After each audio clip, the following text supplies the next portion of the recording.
I did. Fuck this, bro. I took Keep that door open. They want to keep their foot in the door so that way they could try and fucking manipulate me. Ryan's this, Ryan's that. Fuck you. I'm not Ryan. Last time I checked, I'm Ty. I'll save y'all some time. It looks like Yadam posted a video called Alright, You Asked For It. I don't think anybody asked for the 1 millionth video you've posted explaining how you're retiring and you're done and you can't do this anymore and you have mental health issues and woe is me. Let's just admit it for what it is. You put a bunch of artists on that flopped, your career took a dump, and you can't take the heat anymore, so you need to step out of the kitchen. Just tell it for what it is, you clown. As an artist, there's nothing wrong with admitting you're defeated. But people are sick of the I'm crying wolf story. I'm leaving the internet for the millionth time. You couldn't even coherently formulate a clear sentence in the video, man. And we all understand wanting to see first steps and, you know, seeing breath be taken from kids for the first time and, you know, people being able to live and experience life and stuff like that. But you should have thought about that 20 some odd years ago when you had your first son. All his little country rap clowns are gonna come riot in my comments, and I'm fully aware of all the hate I'm gonna fucking get. And how many people's but I don't rioting? go crying wolf. I can't do this anymore. I'm getting old. We got 269 in here right now. No. I'm saying how many people were rioting in his comments on that video he posted? Oh, this one right here? Yeah. There's I just want to see the riot. That's it. There was maybe like 9. Justin, you ain't spit. I didn't know if it was like a Jay Sixer thing, like he's storming the Capitol in his comments or something. But I was curious. Oh, people are gonna replace me. I need Clonopin because they hate comments. They become too much. I'm talking to a therapist. I'm doing therapy, but therapy's doing me because I'm sad. Maybe I'm not doing therapy. Whatever, bro. Woe is me. Get your fucking shit right. I smell it. You're gonna come back come January, and then out of nowhere, you're gonna act like none of this happened, and you're gonna post another video. I have something to say to Ryan Upchurch, and you're gonna apologize, and I already am poking holes in your fucking story, dude. You're Swiss cheese. Nigga, this shit sucks. You sound like a Me Too girl. You sound like a complete faggot. Block on a small child in a swimming pool, got my shoes on. What? Cinder block on a small child in a swimming pool, got my shoes on. Nigga, this shit sucks. Living room, my setups of crucified rappers, my shit is biblical. Y'all need church, y'all need work. I be saying dope as shit in my inner. What? Setups of crucified rappers, my shit is biblical. Y'all need church. Y'all need work. I be saying dope as shit in my interviews. This is. You sound like a Me Too girl. You sound like a complete faggot. But I want to say something, and I wrote something down because you said that people need church. And I want to say exactly what I mean. I personally never needed church, but you did. I appreciate Church for who he is and all he has done for us musicians. And even myself, I've always stayed true to Ryan and his fan. Yo, Tim, hang on, Tim, hang on. I got cap on that one. What is he done? I think bro missed the point. All right, we got Cross coming up. Thank God. Here we go. All right, I just gotta say this. I gotta say up. What the hell does he think he's doing though? Like he's doing the same thing he's bitching about. Like you just giving Buddy all the free promo by playing his music and talking about you cloud chasing off the #1 dude with the #1 album, bro. You see now you get it. Now you understand. You understand. Cross, look, hey, you joined us. Hey, first off, round of applause in the chat. You did come up. That's good, boys. So, you asked me a question earlier. What was the question that you asked me? I forget completely, but I'll reword it because it sits on my mind heavy. So you posted on Facebook that this was the album that ACAL was gonna put out that was recorded in Nashville, Tennessee. I never said that. Correct me then. What was said? So I said some of the songs from the Nashville sessions are on this album that's currently being released, and that went number 1. Okay, so you might trump me there. But if that's the case, then I really would like to see what else came out of that studio session, because I listened to that album. And when I started doing this cross official shit, I was an ACAL fan. That album. So really so what happened to disappointed that? Because not only, hang on, first let's run it back. So we did clarify that some of the songs from the Nashville sessions are on this album. So we did clarify that one. Now you just said you were an ACAL fan, but then you also said every person that's on this album that's put out is absolutely garbage, correct? Correct. I think everybody that worked on this album didn't give their full potential. So you don't so you didn't like FJ's verse? No. Didn't like TJ Sanders? Yeah. No. Didn't like Shaka Hustle Man? Shaka's the only dude I fuck with out of any of Okay, these guys, bro. you didn't think Big Murph killed that rapping song? No. Okay. What about Mercules? No. Mercules and Scarface? No? No. Okay, but we do got Shaka, right? We did get Shaka. I think Shaka's cool as fuck, and I think that dude's being taken for a fucking ride. And what about a lot of people. What kind of ride are you referring to exactly? Hang on. See, guys, we gotta be. Come on, guys. You're right. We gotta chill. All right. I like Shaka a lot, bro. I think he's got a lot of dope fucking music. Personally, as an outsider watching in on this shit, I feel like he would have been better off without half these dudes, bro. I being in the Boston rap scene, I see a lot of fucking gross shit moving around in the fucking background that nobody's paying attention to. So if it's like that here, bro, I know it's like that there for y'all. So like, I don't know. Have you ever came to anything that we've done? No, I haven't. So you're just insinuating off of what happens in Boston is going to be the same thing that's happening to where we're at? Because the music industry, everywhere you go, the story's the same, bro. Well, what if nobody's really in the music industry? You forget the people that are doing this, they're not really signed to any labels, and everybody's kind of in-house and doing it independently. So that industry, right, and everybody's vouching for each other, which is cool, and that's amazing. And I appreciate what everybody's done for me and country rap, and for you guys, that's cool as fuck, man. My brother put me on to y'all, bro. That's the only reason why I'm standing up here having this conversation with y'all. I easily could have just been a pussy and let y'all block me and go on about my business. I'm just a dude in my room making fucking music, bro. The music industry is a big machine. I don't know who you guys are. How am I supposed to trust what you guys say? I take it with a grain of salt, just like you guys do the same as me. But you won't take what we say, even though we use a lot of, I don't know, like common sense and stuff. And like you could tell by the people who are associated with everyone in this genre, how, the brotherhood, it's all family. You know what I mean? We know each other's families, all this other stuff. But then you kind of just say, fuck all that.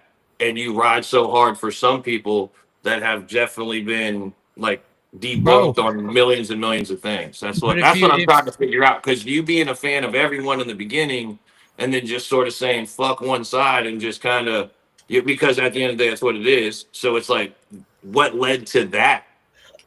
Me, bro, in the beginning watching this shit fall the fuck apart. This was like WWE to me. I didn't take this shit seriously. Everybody around me thought this shit was fucking fake. They thought it was dumb. And I'm like, nah, this is what the fuck I want to do. So I'm going to take my stance. And if people are going to fall off around me, that's not my fucking fault. I like to call the kettle black, even if I sound like a dumbass and people are like, yo, this kid got 4 eyes with his big ass glasses. They don't know me. They don't know my story. At the end of the day, I go to bed just fucking fine. I don't know how to trust half these fucking dudes, bro.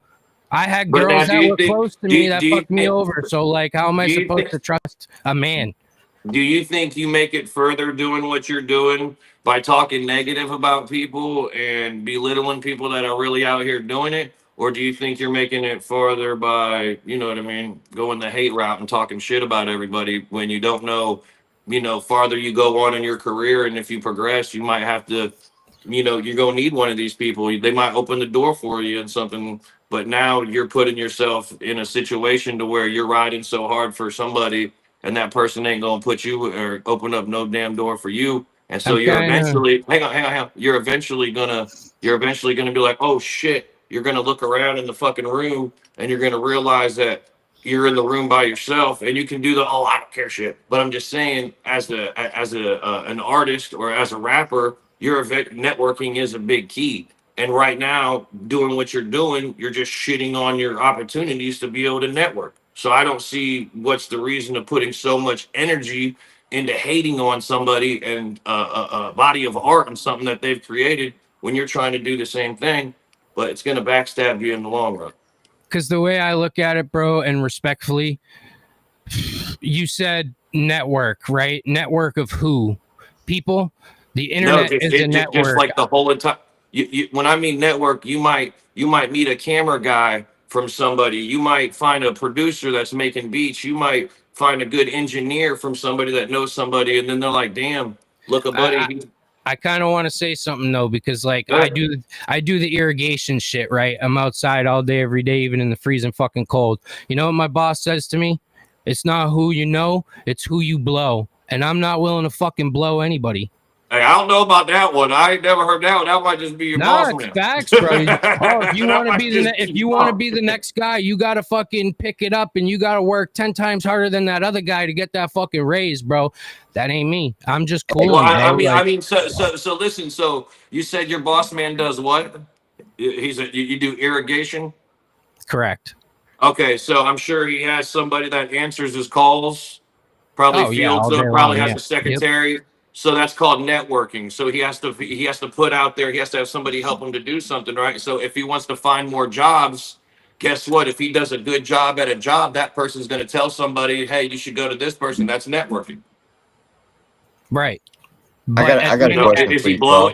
So I'm saying, but according to your philosophy, is he blowing every single client that he's getting, or is he networking? No, I get the point that you're making. I do. But I mean, I see it so differently because I've always been rebellious. My boss, he don't give a fuck. He'll let me hoot and holler all day long and he'll listen to me and he'll try to humble me out. You know, he's a fucking solid dude, but I'm rebellious, bro. I don't like people telling me what to do. You can't say this, you can't say that. To me, that's an industry. Cross, I got a question for you. You said you don't know anybody on the album. You don't trust anybody. Have you ever met Church? No, but I've shared conversations with him, and he's shown me more love than most dudes have. Okay. He's up here posting me, and at the end of the day, what am I? I'm a 27-year-old kid. I'm a lot younger than most of these fucking dudes, right? And what am I doing? I'm a student. I'm learning. Haha, he's doing. But at the end of the fucking day, man, listen, like, so I see that. So listen, I see that. Because I went down this road with so many artists, and behind the scenes, I usually keep it behind the scenes, and I try so hard to try to get people to see the lights and be like, hey, look, man, like, okay, it's okay to, you know what I mean? You can rock with everybody. You just don't need to be a hater just because you're rocking with somebody. And I feel like that's what a lot of artists did this whole previous year, and now 95% of them have definitely been like, oh shit, like we fucked up.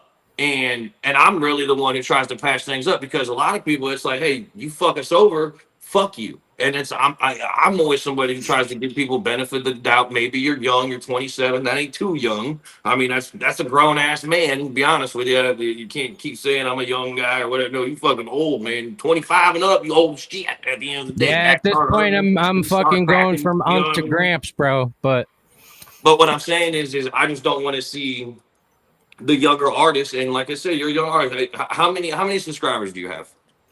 Almost 7,000 now. 7,000 subscribers, and then how many? Like, do you have Spotify? Do you have all that kind of stuff? I'm on all that shit, bro. And what kind of music do you put out? Is it rap? Is it like Boston rap? A mix of anything that I'm feeling, bro. One day it could be country rap. One day it could be lyrical rap. The next day I could be making a bunch of fucking memes. I don't really have a box that I put on myself because I do so much shit being involved in, you know, the New Hampshire and the Boston spaces. There's so many bands. I'm in so many studio sessions, hanging out with people, teaching people shit. You know what that's called? You know what that's called? Networking. So I'm just saying, so it's like you got to understand. And then if you want to do country rap, like you said, why wouldn't you come to, for instance, a Redneck Rave where there's every single fucking artist that does country rap, and you can literally go and mingle with them and shake their hands. If you have a question for Adam, you could be like, yo, Adam. You walk up to him and you say, hey, man, what's up with this? He gives you an answer, probably fucking laughs, and you guys hang high, you know what I mean? All that kind of shit. That's what we do. What we do, I think shit gets misconstrued because that's what we do in this side of the country rap lane is we fucking want everybody to come in. We want everybody to get the light. We want everybody to get the clout. Everybody to share all this shit. There's plenty for everybody. That's the difference. And that's what I'm trying to get you to understand is that you may be so fucking tunnel visioned on one thing because of something. I don't know. But my shit is to try to get you to at least get a little wider perspective on it and see that the shit is not what you may think it is. I'm locked in on tunnel vision with my fucking dreams, bro. And that's at the end of the day, that's what it is. And a lot of people get hung up on that. You know, they get fucking the star vision in their eyes and they just want to follow their dreams by any fucking means. And man, I don't know. I've said a lot of shit and so hasn't a lot of other people. Gone back and forth, disrespecting. Me and Chop went at it on fucking Facebook, bro. Posted pictures of each other, saying dumb shit, right? We're the ones who keep this shit alive.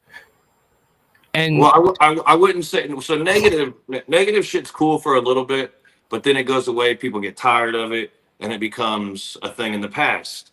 AKA Ryan, he was cool, kept talking shit, blase. Now I don't care what anybody says. You know, stats are stats, and numbers do decline. It's cool. It happens to every artist. Doesn't matter.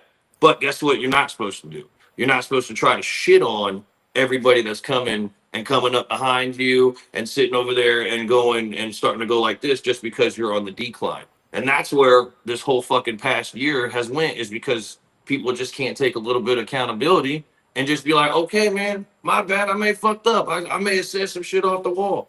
That's all it takes for all, you know, no matter what, at the end of the day, the only thing that it takes for all this to go away is a my bad.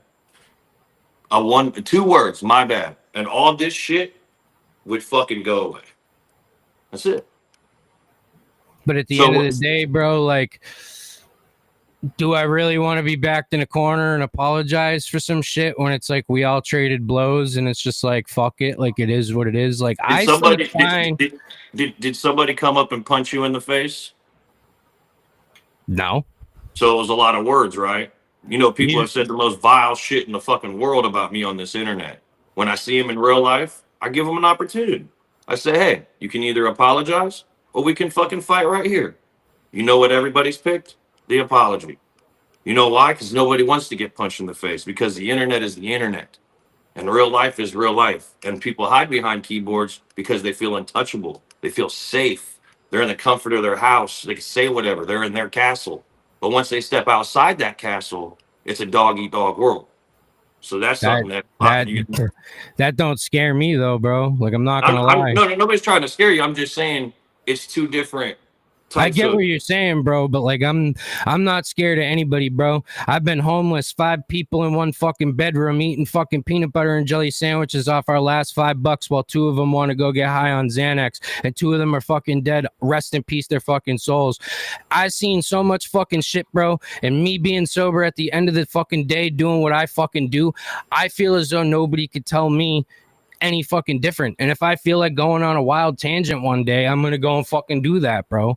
I feel as though nobody can control me, nobody can govern me, and nobody has the right to tell me what I can and can't say, and I'm gonna stand on it and I'm not gonna back down from it. And I'm not gonna apologize for it because I don't feel sorry for it. I mean, you can't say nothing better. I mean, if this is what you stand on and that's the shit that you want to say. But then you also put it this way, though. Put it this way. I don't mean to cut you off. I will apologize for that. But at the end of the day, when it comes to look at all these other rappers, bro, right? With the Holler Boy shit, the Wreck shit, where are they at? They ain't fucking anywhere, bro. It's me 10 toes fucking down in the fucking sand doing the same thing you guys do. You're just on the other side of the fence, bro. I don't quite get the thing. So you're saying my question here is, you guys have been close to church, you guys have seen all the shit, you guys have dealt with all the fans, all the ex-fans, all the animosity, all the fucking hate, all the bullshit, right? Why is that dude by himself? Because he chose to be there. He made that decision. Nobody else did. He did that. He's the one who shit on his best friends from childhood. He's the one who fucking sat there and took his mom into court. He's the one that sat there and fucking shit and leaked conversations of private fucking things with trustworthy artists just because they had his back.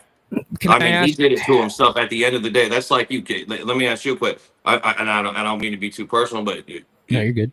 Do you love your mom? Me and her got a rough fucking patch, but I mean, my mom's my mom, so I love her for now that. let's say you have a fan base of 5 million people. Would you sit there and throw your mom to the wolves? No, not necessarily, but it depends on. Ryan did, so that's why Ryan's by himself. It depends on what's at stake. I mean, I don't want to get too personal because finances and shit. I don't know what he's made. I don't know what you've made. I definitely haven't even made. Bubba, we can put finances aside. You can have all the money in the world and still be a piece of shit. That's not what I want to talk about. The thing I want to mention is if you guys' finances can be within the same bracket type deal, you know what I'm saying? And you had people coming over, which I'm sure you have had people fuck you over on all type of other shit or whatever. How do you feel as a person? Some people get bitter, bro. That shit I know bothers me. Well, I also have friends that let me know that I'm not always fucking right. And I can accept when I'm not right. I can accept when somebody calls me out and they do it in a way to where maybe somebody else wouldn't do it. And they'll say, hey, Justin, you're fucking up. Hey, Justin, get it together. I can accept that. Other people can't. But I mean, everybody you see on here are people that we fuck with. We can accept that. You know how many times me and Adam have got into it, fucking cussing and fucking, you know what I mean? Fuck. You know how many times we've done it? Because iron fucking sharpens iron. I can accept when I'm wrong, bro. Like I'm doing up here, y'all fucking make fun of me. I reap what I sow, right? I mean, I'm not here to make fun of you, but that's the reason why. No. I'm saying the clips that I posted, whatever. That's already on the internet. You guys can make fun of that. That is what that is. We're talking like grown men now. Different story. But I'm saying I'm reaping what I sowed. Everybody was online making fun of me, trolling me. There's nothing anybody can say to me that is gonna deter me from wanting to do what I want to do. And to be honest with you, I've been in my room doing this shit by myself, right? Recording the beats, making the beats, sampling. You know, I've spent hundreds of fucking dollars, thousands of dollars on all this fucking shit, bro. No promo, no fucking. I do this in my room alone. And to be honest, I think that's what it's always going to be. And man, I've had a lot of people. But why have that mentality? You know, you can put things in the atmosphere. You know what I mean? You're supposed to be like, you know what? Maybe next year I'm not going to be performing in an arena, but maybe I can at least, perform at a couple shows. You got to start somewhere. You just don't, like you said, you're in your bedroom and you're investing into your craft. Hey, you're doing more than half the other people that want shit handed to them. Just maybe right now you're just kind of taking the wrong route as far as, talking so much shit when you don't need to be. You need to be trying to put your craft and put your music in front of as many eyes as you possibly can get. And you are the brand and the face of your product. So if you out here wilding, people ain't going to give it no attention. You know what I mean? Like I've had to learn this and, early in my shit, I fucked up. I made some mistakes and it cost me some relationships and it did shit, but it couldn't stop me because I'm going to keep figuring it out. So I got a question for you. So my main question here is after everything we just talked about, right? As a smaller guy and talking about closing off gaps and potential opportunities, what separates and differentiates me from ACAL other than numbers and him doing the same thing I do? Because what I go and do to him is what him and Church have done to each other. So what makes it okay for him to do it, but not me to do it? Because it does close off gaps for other artists too. Well, ACAL and Ryan have personal relationships that we don't know about. They've had conversations. Went through trials and tribulations that we don't know. So their problem is their problem. You got to think of this. How dumb are you going to look when they reconcile and they're fucking best friends again? And now you're out in the fucking outs because you were talking shit. And now Ryan can't fuck with you because now him and Adam are cool again. Now you're looking crazy. That's why I've been saying since day one, bro. I've been saying since day one on my channel, this shit is WWE to me, bro. I can get off the computer and I'm fucking fine. This shit isn't real, bro. And if some people take that shit as like, this is real life, then like, I don't know what to tell them, bro, because the internet is my playground, right? I'd be fucking off making myself look like a doofus. I don't really care about that, bro. Y'all, everybody around me got my phone number, my fucking address. Some people have doxed me. Some people have seen it, bro. 7,000 people know who I am. At the end of the day, the real people who know what's going on know what's going on. But who is that? Who is the real people? The people who pay attention, because since day one, what was said before any of this? All this was definitely started over diss tracks that didn't exist. And that's been, debunked a million times. But we could sit here and debunk a million things that it ain't gonna. We're fucking exhausted debunking shit at this point in time, dude. It gets tired. It gets tired. That's why I'd rather sit over here and have conversations, because at least we can get something out of it. Well, that's why I'm trying to figure shit out and ask legitimate questions, because I sit up here all fucking night till I go to work the next day looking at all this shit, and I'm like, what the fuck am I supposed to do with all this? And as a reactor, I'm promoting all of this shit. So what am I supposed to do? I have to constantly be on top of the game and fill in the gaps and see what's going on. Why do you think I picked one side and rode for it so hard? Do you think you would get more attention? You just said you're a reactor, right? So do you think you would get more attention if you reacted to everybody's music and showed love to everybody? Like if I was a reactor, I would want to react to all the music. So it's like, don't you think that would help? Like if you reacted to Hard Target and Simple Man, or you reacted to, FJ and those guys. Like I feel like if you react to their music, I know for a fact they literally search every single day. Hey, they search their name and then they go and the fucking YouTube thing and upload date and to the newest thing, and you see who's reacted to your music or said something about it. Every artist looks that up. So I feel like if you're a reactor, that would make more sense to do that. That's why my growth to my channel has been ultimately so fucking slow, because I don't fuck with people and people don't want to fuck with me, and they don't want to touch me with a 10-foot pole, which is fine. And I know full on that is exactly fucking why, because I'm blackballing people on my platform. But all it takes is a phone call, bro. I don't be doing this rap shit on the internet all day, every day. I talk my shit while I'm on the job, throw my phone in the fucking truck, and then I'm in the ground in a fucking 2 foot, 3 foot, 5 foot, 6 foot, 8 foot manhole with a fucking blowtorch in the freezing cold. Like this shit really does not affect me in any way, shape, or form, bro. Like if a motherfucker was like, yo, me and Adam are cool now, fucking blah, blah, blah, we're reconciling, all this shit's cool. All right, cool, bet. But at the end of the fucking day, I'm going to still voice about how I feel and say, yo, all that bullshit that went on, even if it was fake, even if it was whatever, I'm going to still give my opinions on it, bro. I wasn't born for everybody to like me. If that was the case, I'd be fucking broke. But why just shit away and squander away opportunities just because you have an allegiance to one man? Because all my life I've had opportunities and that I've chose not to take, and I feel like I can get it on my own. Even if Upchurch wasn't in the picture, bro.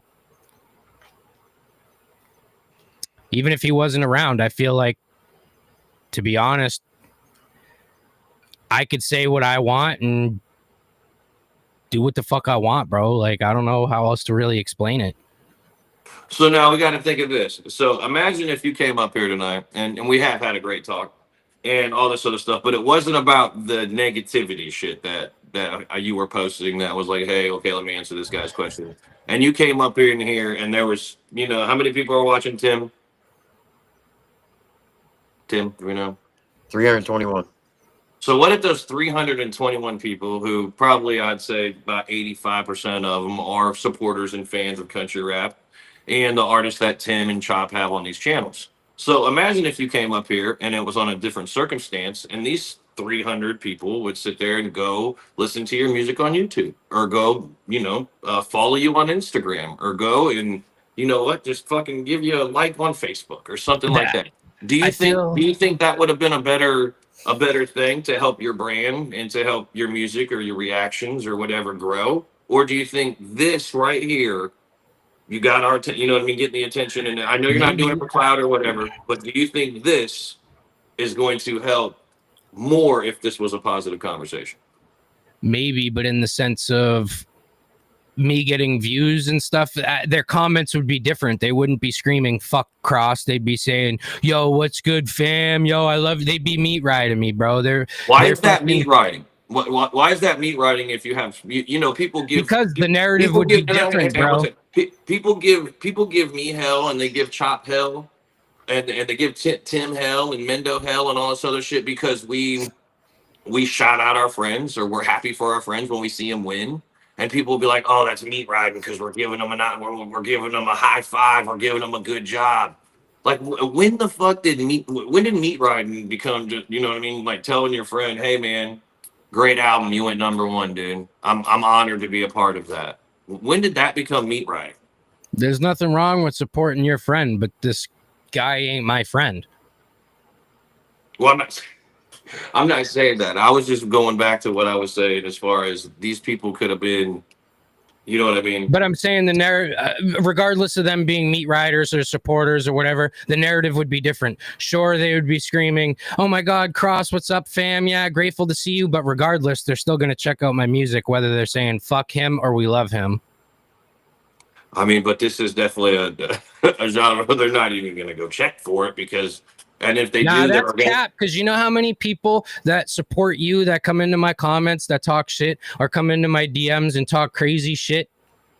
But wouldn't you rather those people say positive things? Like it's got to be. It's got to be. It's got to be. I invite it. I do it to myself, so I invite it. So I can't blame you for that portion, right? Yeah, but what I'm saying is it gets very exhausting though.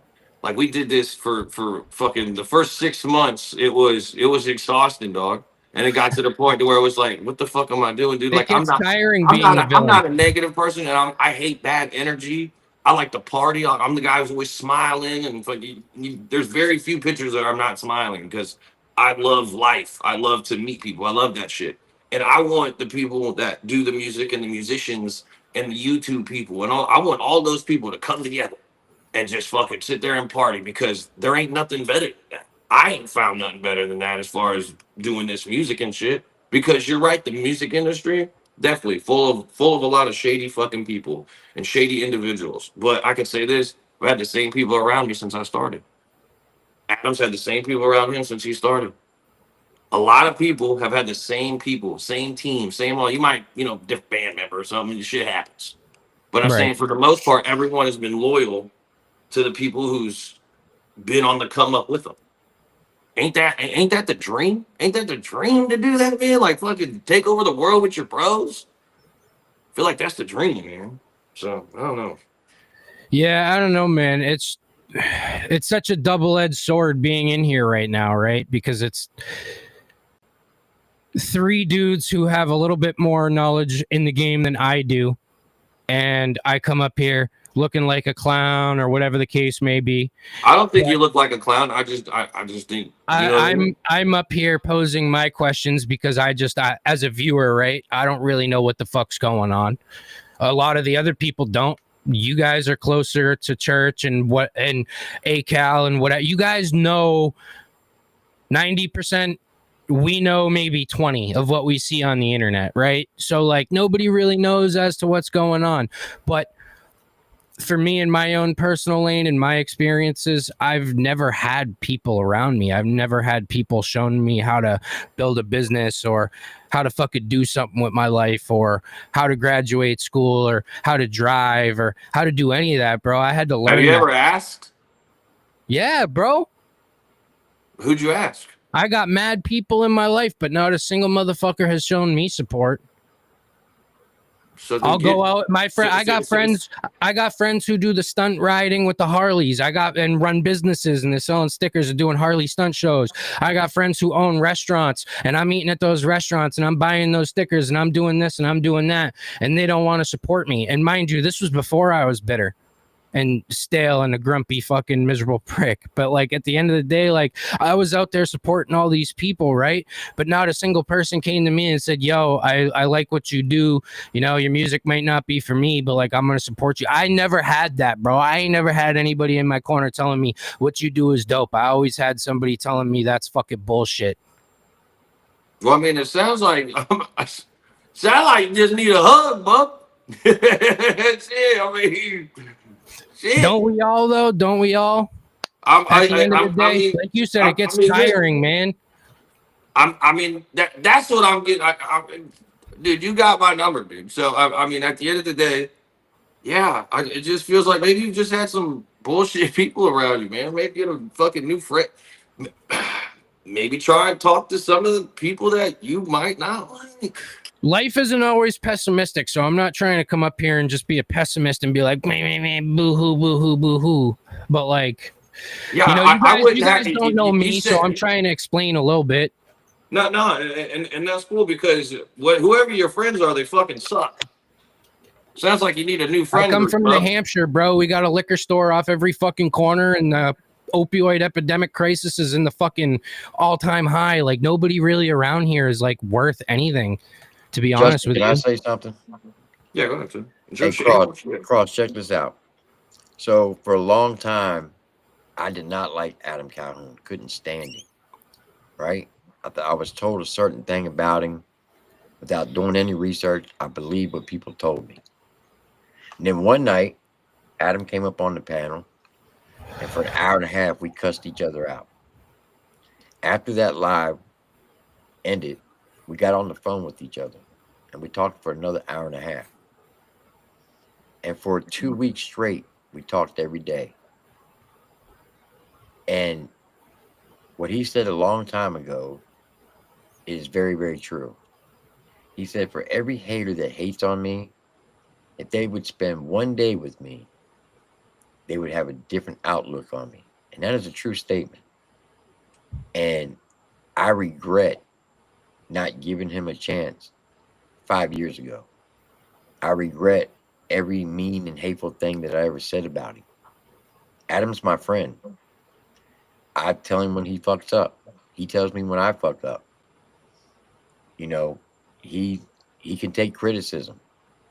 But when you sit up there and just straight hate on a guy when you know nothing about him, it's kind of like childish.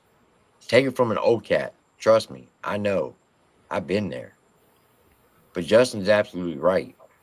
If you just reach out and talk to the people that you don't like, you'd be surprised how much they're willing to help you versus those you do like that don't help you. I mean, I've seen love from every angle, from everybody involved, and just at some point it went south, and I don't know who was in control of that narrative. Maybe I had a hand in it. I don't know, with all the negativity and shit.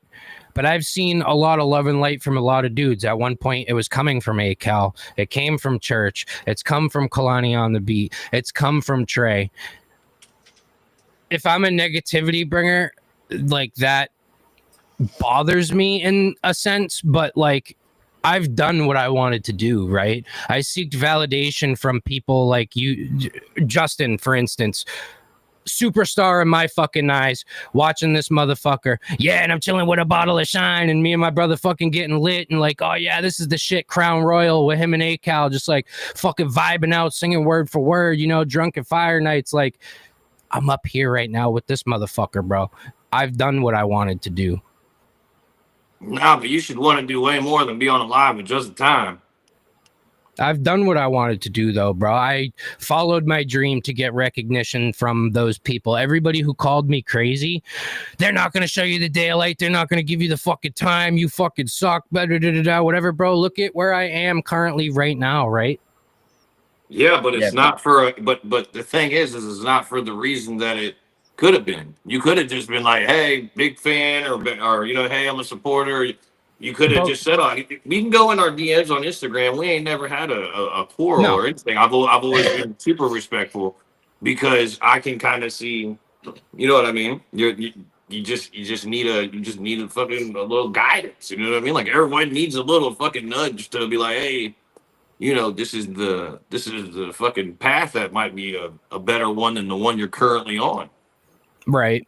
That's why I came up here, bro, because it's like things need to be talked about. I could be a hater online all day, but like a phone works both ways. You extended the offer, and what am I going to be if I don't, at least show up and say my piece? We haven't been disrespectful ever to each other, and it's always been cool and cordial and mutual, so I appreciate that. And I've never wanted to get up on either of you guys' platforms and be disrespectful and fucking troll and hate. But as an artist, you get stuck in the fucking wave, right? You're looking at the but your eyes feel like plastic, right? Mm-hmm. But I also want you to just take this little bit of advice. How many people did diss tracks this year, and we're talking about any of them that's on that just me alone? I've already done fucking 20 of them, bro. But I'm saying, excluding you, I'm saying there was 50, 60, 70 artists that hopped on that train to diss everybody and do all that other shit that really had no, dog in the fight at all, and they just did it. And now they fucked up, and no one's like, they just, they're fucking running on black ice right now. Yeah, they're just out there doing whatever because they took the wrong route, and that's why it's like, okay, you probably ain't said nothing too crazy yet, so it's just like, okay, maybe you could just, and I'm not saying what to do or anything. At the end of the day, you're a grown man, but maybe just pull that little chair back away and just kind of like look around at the shit and kind of just be like, hey, okay, let me read the room a little bit and see, you know what I mean? The people that I'm talking shit about are, why am I talking shit about them? And just like sit there and jot down. Why do I hate this guy? Because you're not gonna have a lot of shit to fucking jot down because it's just shit that you're fucking seeing on the internet. You don't know these people in real life. Right. I mean, vice versa. It goes both ways. It could be said about me too, right? I get your point at the end of the day. Like, with all the drama shit that's going on, I know it's robbed a lot of people for their personal time and their own growth potentials, for sure, because I've seen it with myself. I want to be doing something else, making a different type of album, but I'm over here dropping diss tracks, and I'm taking all of my drive and putting it towards something else to get a little bit of notoriety for somebody else, because it pays to have somebody else's name in your mouth. And yeah, it gets tiring, bro. It really does. That's why I'm not up here being disrespectful, bro. For what? Adam could join right fucking now. For what? Well, I gain nothing from who. Different. Well, I'd hear him out though. Right? He has reasons to be mad. I took my shots. I attacked him online. He has a right to be mad, right? I'd be fucking pissed too. Well, what I'm saying, is there any way, and I'm asking this just face to face or however you want to say this, is there any way that maybe, and I'm not saying what to do once again, but is there any way maybe we can just not do the hate? I mean, you pose a valid question, not because I want to, but because I don't want to get fucking sued, bro. Well, see, nobody does. Listen, there's only one person that does this suit. No, I know, but at the end of the day, right? He could do what he wants. He could fucking take me out. I'm a little guy on the totem pole. Who gives a fucking Nobody on this side does that part. We don't do the suit. Like at the end of the day, we really just want to have fun and, you know what I mean, take care of our families and fucking sail off into the sunset. You know what I mean? Like that's what. That's what this is about. We want to stay over here and make memories and pay our bills and, do fucking awesome shit that we never thought we'd get to do because, like, the people that are in the chat right now that are talking, we couldn't do shit if it wasn't for them. Right. And those are the people that's going to ride. Those are the people that's going to sit over there and be in the comments and be like, fuck off, fuck this guy. You know what I mean? But if we come to, you know what I mean, like a common ground, and it's just like, hey, like maybe these people will go check out your music if they don't go see fucking fuck A-Cal every time they click on your fucking name. You know what I mean? Right. Like, at some point, I'd like to be known for my own fucking shit too, without pulling somebody else through the mud. That's what I'm saying. You will fucking, bro. I'm telling you. I tell Chop this all the time, every day. Chop, I text Chop, and what do I say, Chop? I say another one, because every single fucking day, there's somebody. Am I lying, Chop? No, not at all. Every single day, there's somebody that I have a conversation with, and they fucking understand, and they're like, "Oh, okay." And then I'll be like, "Hey, Chop, another one that's fucking." You know what I mean? They're coming together, man. They're coming together, and that's what we're trying to do. We want peace and positivity, man. At the end of the day, that's what we really want. That's why we're trying to. That's why I'm up here with you, man. A phone works two ways too. So I mean, if I really push some fucking buttons, get the lawsuit shit out of here. If that dude wanted to chop it up and have a serious conversation, I'm an open dude. It's not like I'd be a fucking piece of shit and scream at him on the fucking phone. He's got a right to say what the fuck he said and be upset, because I'd be mad too. Right. Catch me up to speed. Who is this that kid talking right there? God damn it, Hard Target. Don't you come up here, fucking. Don't you do it. Why? What's going on? I'm gonna bite my tongue, because these guys have been cool with me and they've been cool. I'm not gonna be on no fucking rah shit. Someone in the chat his name is Cross Official. Okay, yes, that's who I thought it was. That's who I thought it was. I saw this We've guy. interacted and said some shit before. I've seen this guy give me flowers before the whole diss track shit happened. As soon as the diss tracks dropped, this guy switched gears and it's the same thing as Hickerbilly. You guys fucking suck. Why is he up here right now? Because he asked me a question on the Instagram story, and I wanted to talk about it publicly. So then that way we can go ahead and get to the bottom of it. So the ship is sinking over there, and everyone's just jumping off. He's not jumped off yet. That's what. Okay. Oh no, I respect that more. So you're still riding for Cuckoo. I'm still doing what I doing. But at the end of the day, bro, I'm up here trying to have a respectful conversation, because I've traded some low blows with some guys, right? All right, respectfully, I'm going to ask you a question. I won't be rude about it. I've seen you give me my flowers before. Say I'm dope, this, that, and third. I'm not going to be rude about it. As soon as I dropped the diss track on your boy, which requested it, by the way, I'm all of a sudden whack. Where does that come from? Came from being a hungry artist and striving and reaching, bro. Reaching. That's the way it goes. I'm just admitting it. Right? I respect that. I respect the fuck out of that. Okay. All right, cool. So basically just like riding the wave, hoping Upchurch sees you.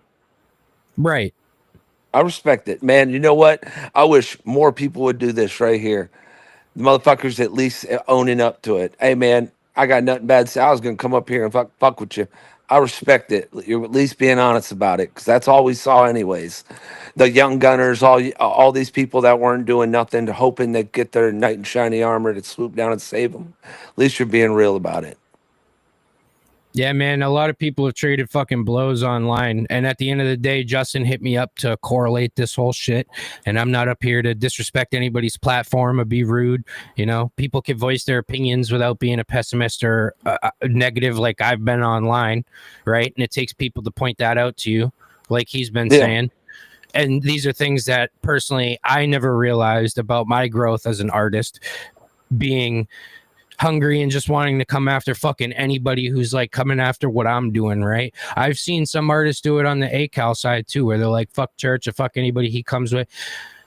But the one thing that I said on my story earlier was nobody would diss me. And I think there's a reason as to why, not because they're scared, but because I remember they see growth potential. For nothing, I don't mean to cut you off for nothing. I don't mean this disrespectfully. I know you're going to take it disrespectfully. I don't think anyone's going to diss you. For one, from what I remember hearing of your stuff, you weren't good. So I don't think people are going to do like a back and forth with you. And I don't mean that like to belittle you. I just being honest. I'm not taking that disrespectfully. If Hozier dissed me, I would feel dumb writing a diss back to him. He's not good. like that. You know what I mean? Just Trey, I think has his moments where he's a good rapper. That's me being honest. I think Upchurch is a terrible rapper, but I would diss him in a heartbeat because it would benefit it. It'd get views, all that shit. But I'm not about to diss, and I don't think anyone else is about to go do a back and forth with you. For one, not a lot of people know you. I came across you because I saw you were showing love, and then when the diss tracks dropped, you started switching up. And Now, the fact that you're admitting Target, it, go ahead. Target, when he showed love, did you show love back? Absolutely, bro. And and I remember even when he hated, I did it the same thing with Reaction Garage, a couple other like reactors. I'm not mad at it, like, because I see it for what it is. I do too. To me, this Before I is just jumped on here, I saw Justin said it best. A lot of people chose sides quick because they thought that was the side to ride with. They thought that was the side that was going to prevail and come out of the ashes. And now looking back and with hindsight, I think they all realize that was a dumb choice. I rode with Adam because Adam's my homeboy. I dissed Upchurch because Upchurch told us to. He said, "All you motherfuckers in Nashville, I'll take you all on. You think about." He antagonized us. I'm a rapper. Of course, I'm gonna respond, especially when he has two little dorks defending him, and he's not rapping at all. Adam finally dropped the diss on him, and then you got this guy coming out of the woodwork to get his revenge after 8 years of being in purgatory because he got shoved there by Ryan and Adam. Then you got this other guy that wrote 3 poems about Upchurch. So yeah, I'm gonna jump in, especially when he antagonized all the rappers that came to Nashville. I rap. You understand what I'm saying? And not to mention, Adam's my actual homeboy. Whereas you have these other people like yourself, you ain't never met Upchurch. Upchurch may have slid through your comments and been like, "Hell yeah, Skin," and that little bit of that ride by of Princess Diana waving in the crowd gets you guys a twinkle in your eye, and then you ride to death, even if he does dumb shit, which I can't understand. Like if Adam, bro, I've seen Adam turn up on panels before, and I've gotten off when he's gotten off. I've been on the phone with him, like, bro, why you do that? Why you do that? I'll correct my homeboy if he's fucking up. If I do some dumb shit, Adam's gonna correct me. Y'all need to do the same shit for that motherfucker. When you got people like Hosier going, haha, you only made it to number 7. Why aren't y'all making fun of Hosier after he got a foot in his mouth when Adam's number 1 today? Why aren't y'all making fun of Ryan after this motherfucker like completely had a fucking it should be documented, a meltdown, and ruined. We didn't ruin it. Adam didn't ruin it. No one Ryan ruined his career. Why aren't y'all fucking saying shit to him? Like, hey, motherfucker, go to sleep. That's mind blowing to me. Like in real life, people that are cool with each other, people that fuck with each other, tell each other when they're fucking up. right. This is too internety. Like everyone's so caught up on the fact that he might wave hi to you. I think a lot of people too, for a long time, have been running around with no correlation, so they don't really know what's going on, and they're just blindly picking sides. And for me, you know, I'm going to be open with it, right? He showed me some love in the early stages. Then my channel grew to become what it became, and I adapted with it just like a lot of other people have. And a lot of people get the twinkle in their eyes when he comments, and I see it. And it's cool because, you know, he's got the superstar status that a lot of people think is just like untouchable. And, you know, that's something I've always seen and hoped for myself. And I think a lot of people do. You know, they're like, I want the 50 million views and, you know, I want the fucking whatever. I agree. But a lot of people fell off, bro. And my point being was, who fell off when you say when you say a lot of people, who fell off? All the people in the comments, bro. I'm like the only dude that's still screaming and doing what I do. And are you talking about you're the only one still in Ryan's comments cheering him on? Like defending him, I think, is what you're saying, right? Is that what you're saying? Rap wise, pretty fucking much, bro. Shouldn't that tell you something? But at the end of the day, I personally get what it's like to have people give up on you. And I don't know what went on, and I don't really care because the past is the past, and I'm where I am now, and I need to formulate my own things as an artist and figure out where I'm going in my own path, right? I think that dude has been really fucking misled. People with piss poor judgment, not allowing him to grow and flourish in the right light. And I'm not out here for clout and flowers and a twinkle in my eye. You know, Yes. I Hold was on, real crazy. quick. I want to cut you off. Yes, I do think he's been misled, but not by these JJ Lawhorns, Deerdorfs, and shit like that. I think it was These before that. B Before loses, the that. B Before loses, that. the managers. Because here's where he is misled. Right out the gate, when he came home and goes, "Mom, I want to do this," and she didn't say no. That's where he was misled. From there forward, it was a spiraling snowball downhill. That's where he's misled. His entitled mentality has got him to where he is because he was never told no. And he surrounds himself with a bunch of people that are there based solely on benefiting off of him, not because they care about it. Now, I want to track back real quick because I don't want you to get too far ahead. I respect what the fact that you're being real about it and you're not beating around the bush. I think this is very productive, very. And I apologize if I come off rude. I'm just going to be No, you're honest, not. like you're being honest. All right, you get a bunch of these people that follow you because you support Ryan and stuff like that, and you're an artist. And you got these people following you. What happens the day you disagree with him? You know what those fans are like. What happens? They're all going to turn their back on you. They all are. All those crazies that are still on board and cheering him on as he's ruining his life with this case with Kylie Rodney and all this. All those people in his comments being like, "I stand with you, Skin." They're all up to something. You're going to get down to it. All those guys, when he fucking crashes and burns, they're all to blame just as much as you're the blame. But if you say 1 second and go like, think for yourself and go, "I don't agree with this," all those fans you cultivated by riding that up church wave, they're gone. So what are you really getting a fan base?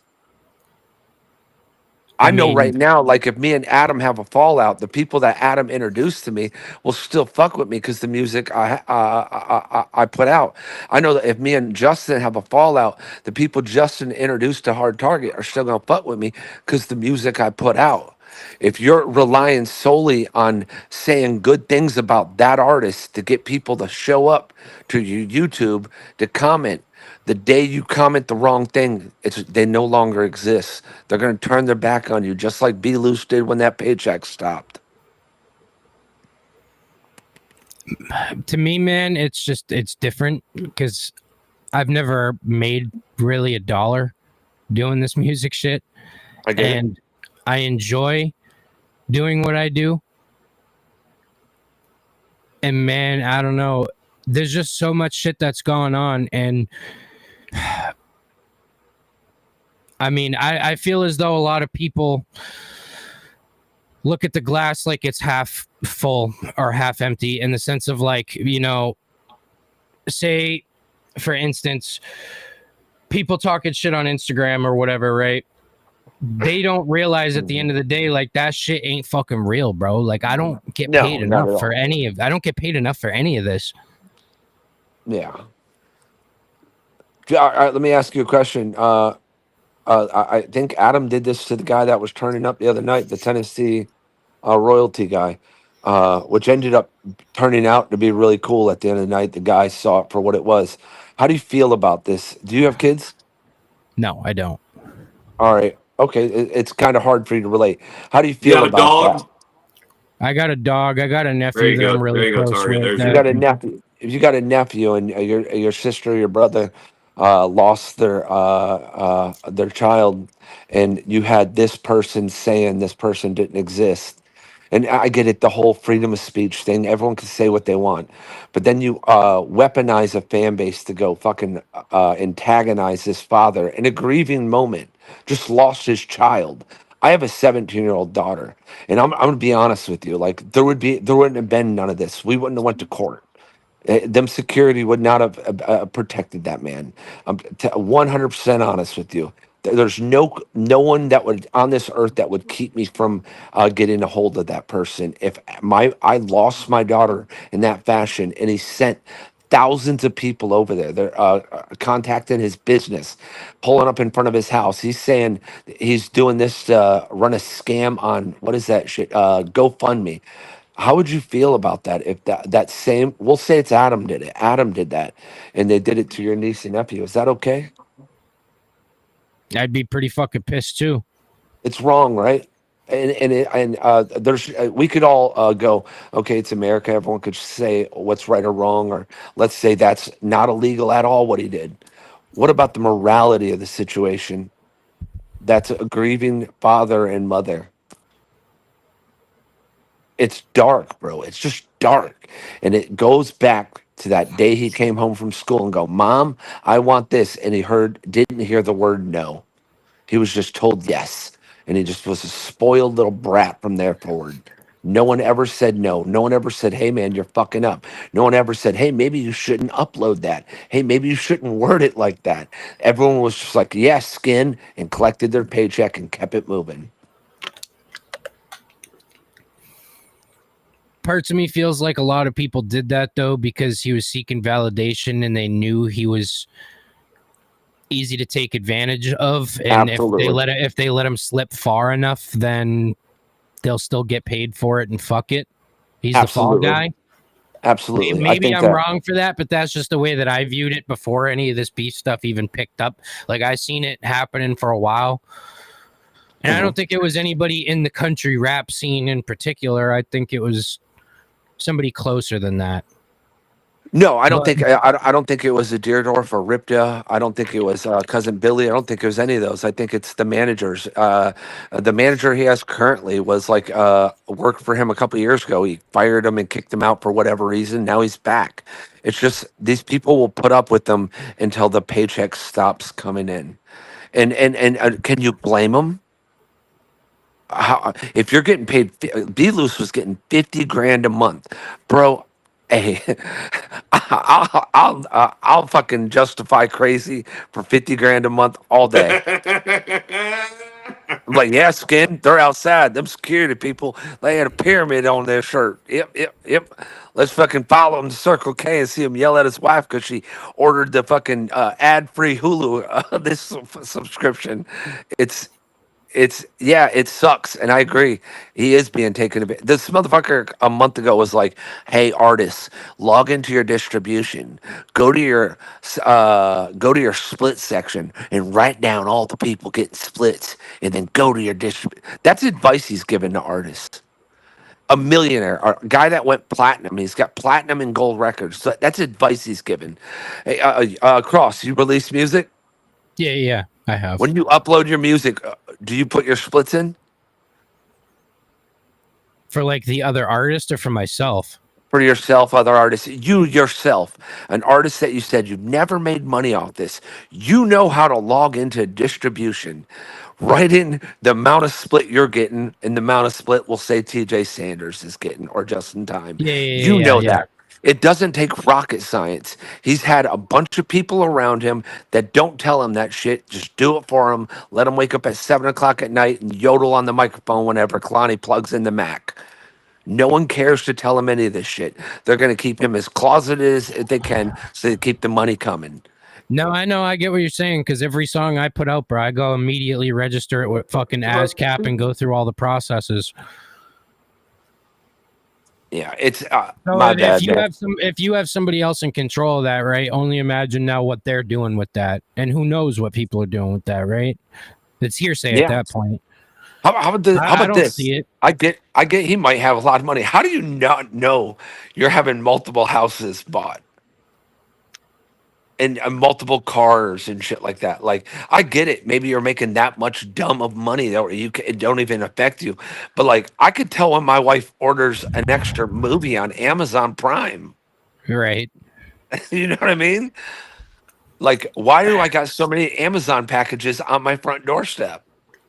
I could see that shit. You're dealing with a multi-million-dollar child. I want to go back to what Justin said earlier, right? So about the whole ACAL thing, because that's how this all originally came to fruition, us having this conversation. He basically said, along the lines of like, you don't have to agree with people, but you don't have to go and diss them. Absolutely. Right. So that's basically kind of where I'm at now that we've had this whole conversation, right? I don't need to go out of my way to make somebody look bad because I don't have kids, but I understand he got kids, church got kids, whatever. I understand that, right? Now that I've been up here talking, thinking a little bit differently, do I want to back down from what I said and apologize? No, because I stand on it. But moving forward, would I like the tables to be turned and maybe have an opportunity for a phone call to be had? Who knows? I don't want to be a pessimist, right?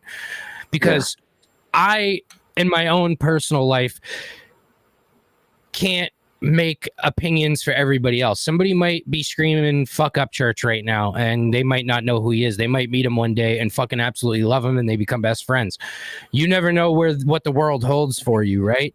I am a small guy on the totem pole picking apart a very big demographic of artists and big catalogs, and I can only do so much in my time. Right. Yeah. And back to what Justin said with networking and shit like that. I don't think it's a bad thing to have an open network with people. I don't need to agree with everybody because I've said some rude shit to you. And, you know, you could have came up here and flamed me the whole fucking time and made me look horrible, which you haven't done, and I appreciate that. You know, you guys could have been in the comments telling the people, you know, fuck this guy, he's a fucking asshole, he's a scumbag, and they could be right with you. So I appreciate you guys for not flipping the narrative on me and giving me a moment to talk and, you know, actually share a conversation with some older folk who have valid opinions and a valid stance in a game that I don't really have very much. I have a platform, but I don't have anything built yet. You know what I'm saying? Ain't nothing wrong with that, man. Don't let me. I apologize if I big broed you or any of that shit. Don't let anybody big bro you, bro. Everyone starts out somewhere. Upchurch big broed me. I don't care. Who cares what the fuck these people think? How big are they? If you love what you're doing, do it and all that, and don't be discouraged because an artist a little bit ahead of you said something. My main thing to take away from this is, as an adult, as a human, as someone that has like compassion, see things for what they are. Don't just agree things blindly because someone you look up to says it. Okay, and I'll tell you right now, like Adam's good people. Justin 5 years ago was a wild man. Justin's a good human. The Justin I'm friends with currently right now, I've got nothing but love for this dude. He's a good human. Tim's an awful human. I'm joking. He's good people. These people are good people. Like Adam gains nothing for bringing me out on tour. Adam gains nothing by doing songs with Justin. Adam gains nothing by putting me and Big Murph on his album, Simple Man, Dusty Lee. He put TJ Sanders. TJ Sanders, what's your highest viewed video? All right. It's like all right. Look, I already know. 38K. Look, in the grand scheme of things, he don't got a lot of motion like that. But you know what? TJ Sanders is fire. I'll send it to Everyone your that comes IG, across this shit is fire. Adam heard him. He's fire. Adam did a song with this man, did a video with him, put him on his album, a #1 album, might I add you, and didn't ask for nothing in return, man. These are good people. The first time Upchurch, it took 2 love songs from Just Trey for Upchurch to do a song with this guy. That's weird. Like you have to write a poem about me for me to do a song with you? That's crazy. All right. Some people should be able to see you for what it is. Oh, this dude's dope. He's good people. I want to work with him. That's the type of people Adam are. That's the people type of people Justin is. That's the type of people that are on this side over here. When I say this side, there's no longer this side. There's 2 weird people looking out their windows, and that's it. This is can y'all hear me? Yeah. This is the topic I wanted to elaborate on because I feel like you really got things like misconstrued on how things go and how things work over this way. Like you made the comment about, you know, it's not who you know, it's who you blow and all that. And that's all something that like any artist that achieves any form of success is going to hear. Like, oh, you must have sucked somebody off or whatever to get to there. I can honestly say that like me ending up in the position that I'm in, like being on Adam's album, was literally just him hearing my stuff because Target shared it and he wanted to work with me. It was that simple. I didn't pay for nothing. It was none of that. It was mutual respect off of the strength of just talent and work ethic. And I don't know, and I've never asked Justin this, but I know for the Redneck Rave, me and Mendo both got invited to the Redneck Rave last year to be one of the free slots on that show. Welcome, And Adam. I know what I didn't do was get in anybody's DMs and beg. I know I'd have to read the message exactly, but I know what I said was, what do I need to do to be considered? And Justin directed me to Rich Regal. I messaged Rich. I said, consider me, whatever that takes. He said, I'll let you know in a couple weeks. All I know is I made the cut. Now, I don't know what factors they considered to put me on that show, but I know that at that point, you made good music, TJ. That was a pretty big factor. Well, what I also know is at that point, neither of y'all knew who I was. Yeah. So, Well, we listened to every single person that was submitted. We at least gave every person a list. Right. So, I mean, I guess my only point is, like, I feel like me personally, I have done nothing but just work hard and try to stay consistent with my music and get better at my music and drop consistently as I can afford to, and stay on top of my content and all of those things, and try to continuously increase the quality of my sound and my visuals and all of those things. And it's been paying off. And that's all I've been doing. So when someone, insinuates that we're over here on our knees, glazing and nut riding and doing all this, it's just not factual. And I don't take it personal because I get it. You're not the first one to say that. Trust me. You talked about local support earlier. Best believe my biggest haters are people I done music with 6 months ago that fell off the fucking wagon. So I'm not taking it personal. I'm just saying you've got it misconstrued. I think your perspective of how things work is very similar to those of those guys that was working with me 6 months ago that can't wrap their brains around the certain perspective that it takes to really start gaining some ground. Well, what happens when you get misled by a bunch of people on the internet, right? Some people sit in a stirring pot and then they get fucking upset and they don't know what to do. Me talking about myself here, obviously, right? You sit here on the internet all day and then you get bitter because you're like, fuck, I'm not where somebody else should be. So now I'm fucking attacking somebody else and now I got to sit and play this game and stand on my shit now, right? No, that's normal. It's a never-ending cycle because it's like people want to die on that fucking hill. Yeah, no, that's normal, but it's also exactly what I just said. It's your perspective. You have to understand that way of thinking is wrong. And whatever everybody else is doing affects you zero. You know what I'm saying? Hold on, TJ. I just got off of Old Man Huda's thing. Did I just walk into what happened the other night? That's what you're walking into. What's that called though? When people have to sit you down and have an intervention, that's what it's called. Intervention. That's crazy. That's crazy. You're a dick. So cross. So wait. Oh, this is the you are. What do you got to say? I'd love to hear that. So you're about 2 hours in right now, Adam. So this should be pretty. I feel like we're on the upswing right now. Yeah, I would say that before we get to doing. Were you the guy that showed up at the Brantley when I was on tour with Brantley? Yes. And said sorry 100 times? 100? One time. No, that's not how that went. Yes, that is how that went. Because I have it all on camera. Show it. You should show it. It's on my Instagram, bro. I tagged you in it because you came up to me and said sorry. I shook your hand, gave you a hug. We walked. No, you said to me, I seen your content. You're a good man. Dap me up, and then I patted you on the back, and then we went our separate ways. And then you took a picture with me on my way out. And then you went on to the internet to bash everyone again. Pretty much. And I mean, like he said, we've been on the upswing of the conversation. You kind of caught on a little late, not trying to be disrespectful with that, but no, I think you've already been disrespectful already. Why would you see me in person and be like, yo, I'm sorry, and I'm like, hey, it's all good, we're human.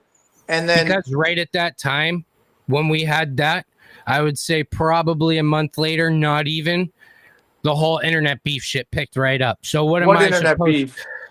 The shit with you and Ryan and all the fans going back and forth, right? And then some of the diss talk being popped out, and then a couple months later followed some of the disses between you and Ryan and me as an artist. Realistically, what was I supposed to do? I was trying to involve myself in a category, right? And that might sound crazy and fucking wild, but like that's what it was. No, you right? interjected yourself to get views and try to get your career going, right? Right, and I'm just being honest. Yeah, no, I get that. So but what I'm saying is you picked the guy that was the fake one that lost, and now here you are like, oh, my bad. No, I am not here seeking retribution or any sort of anything He's like actually that. he wanted to ask a question. He asked a question about the song and the Nashville thing on an Instagram story today. So I told him that he'd What's come that? up here and we could talk about it. What's the Is question? why he is up here. My question was basically wrong, but I will reiterate it in the sense of I asked on Instagram just in time, what was this album or whatever that you put out? That was the one in Nashville, correct? And he had said, no, it was a couple of the songs were recorded in that studio in Nashville that were put onto that album. So I was under the wrong assumption that that project, Americal 2, was the whole studio session in Nashville, right? No, Americal 2 has 2 songs off of the but see, why do you and others feel the need that you are owed anything, like an explanation or anything? I'm not owed anything because realistically speaking, from my standpoint, before all this started, my brother put me onto you and Ryan and many other guys in this category, and me as a watcher being entertained, it propelled me to do something I always wanted to do and create my channel, right? Well, that's beautiful. So I'm up here with people, and it might not be on positive terms, right? But I'm trying to not be so negative on somebody's platform that isn't mine. I'm trying to be respectful of that, because I'm not really gonna gain anything in the long run, right? We've seen how the video ran. I got made in fun of on the panel, and I don't care about being made in fun of or anything like that because I make my own bed before I lie in it. But you know, up here, I'm not seeking validation or anything like that. I've watched all of you guys grow, and I interjected myself into this blindly because this is something that I have always wanted to do. And because you're not getting the attention you think you deserve, or why is this guy getting attention but I'm not, you're a little upset and lashing out? I don't think I'm upset and trying to lash out. I think it's just, again, what I said to Hard Target, right? Bag reaching. Just call it for what it is, right? That's what I'm doing. Well, I met you in person, and I still I remember, like, I remember meeting you in person.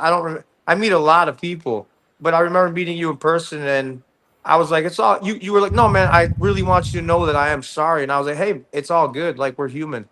So that guy that you met in person is the same guy, but can you see how I could be fucking pissed the fuck off when this guy who actually hugged and shook my hand and see me in person and was like, yo, I just want to know that I really need you to know, I got to tell you this. I'm sorry. And I was like, bro, it's not even a big deal. It's all good. We're human. And then you go straight to bashing me, like, for no reason. That's why I said to Justin when I had got up here at first, you know, if you were to join the call, I'm not going to back down from what I said or apologize because this is something I love to do. Apologize for what? The comments that I made on Instagram, but moving forward, What do you say? I don't even know. I was going on with racial slurs and being negative, and you know, it is what it is. You were saying racial slurs? Correct. What did I miss? I feel like I missed some good shit here. I posted a whole video that they watched where I was dropping M-bombs and calling everybody, you know, I don't want to get you demonetized here, but homosexual slurs and shit like that, that I directed towards you. And see, my only problem with that is that's cool, like you say on the internet. I just know that you will never say that to me in person. And that's where I always have the issue with the internet, because that's not happening in real life. That's never going to happen. So as an artist, my question that I pose, right, and you don't even have to give a fuck, because realistically, I got up here, and when I was up here with Justin at first, I had said to him, he's like, what do you think Adam would say? I think he has every right to be pissed off and, defend himself, and he can come up here and call me names and shit like that, which nobody's done this whole time. What's crazy is I don't even know what the fuck you guys are talking about. Like, I didn't see this. I live my life every day, and a lot of it isn't on the internet anymore because it drives me crazy. But I'm not gonna sit here. And I've learned I can go off and go talk shit and go crazy, but I'd rather just do that to you in person. You know what I mean?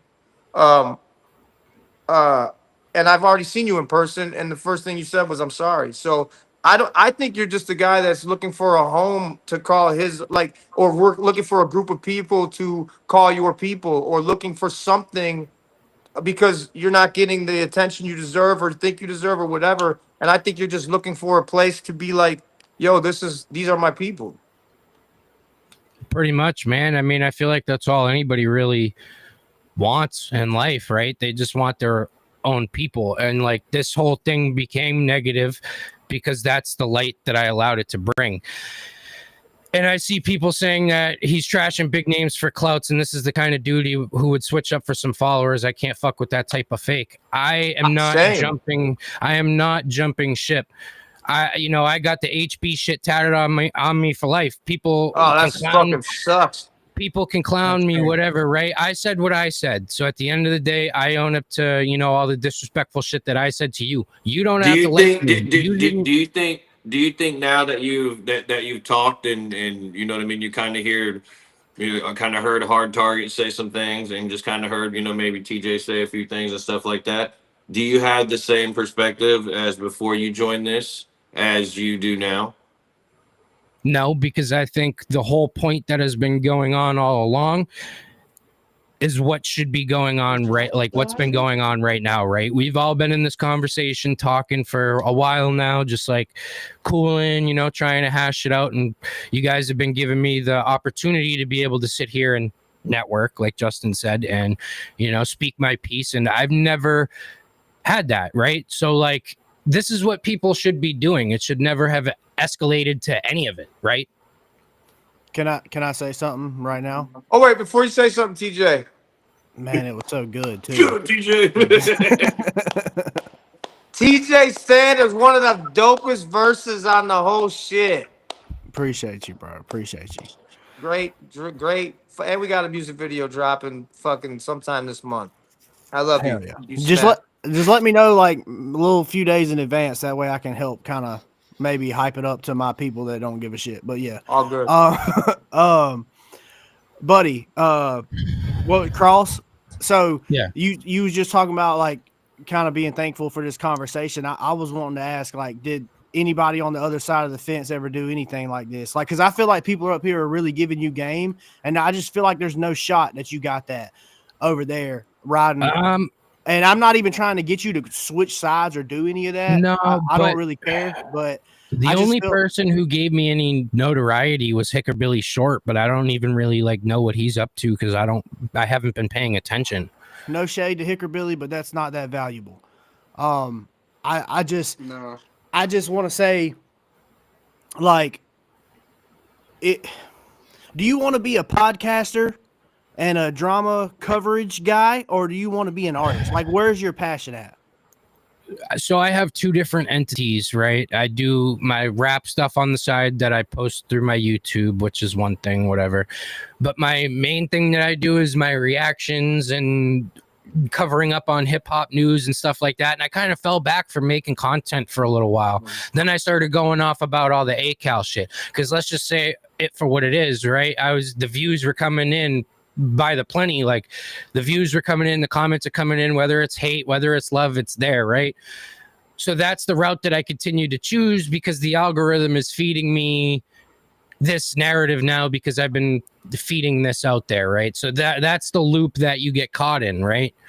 Right. I mean, and that's fair. To me, it's like you're basically saying you have this route and this route, and then you ended up kind of like putting more attention towards the easier route, is what it sounds like to me. My question is, if you didn't know how either one was going to go and you had a gun to your head, you got to choose, which one am I most passionate about that I want to make my career? Is it content and covering drama and doing what you've been doing this past week, or is it finding real fans and supporters of your music and putting out music?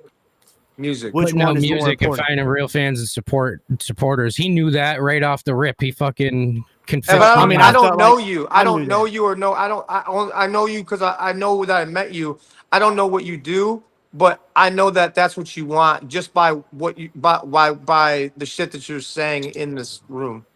Right. Exactly. Like, and that's my point, bro. And I just feel like there's a lot of, I've seen so many artists, bro, and I ain't even really been like tapped in that long. And I'm just saying, I've seen so many that like they work and they don't get nowhere, and then they switch gears and they switch lanes and they go do something else, and then they end up in a situation like when it's just like you took your. I figured you want to see what he said. You took your eyes off the prize, dog. Like, to me. Oh yeah, let's do it. Let's see what he said. I love play it, because before you roll that, right? Let me just admit it for what it was: bag reaching and using negativity to fuel my algorithm. No, hold on. Make it a big screen real quick, Tim. Can you?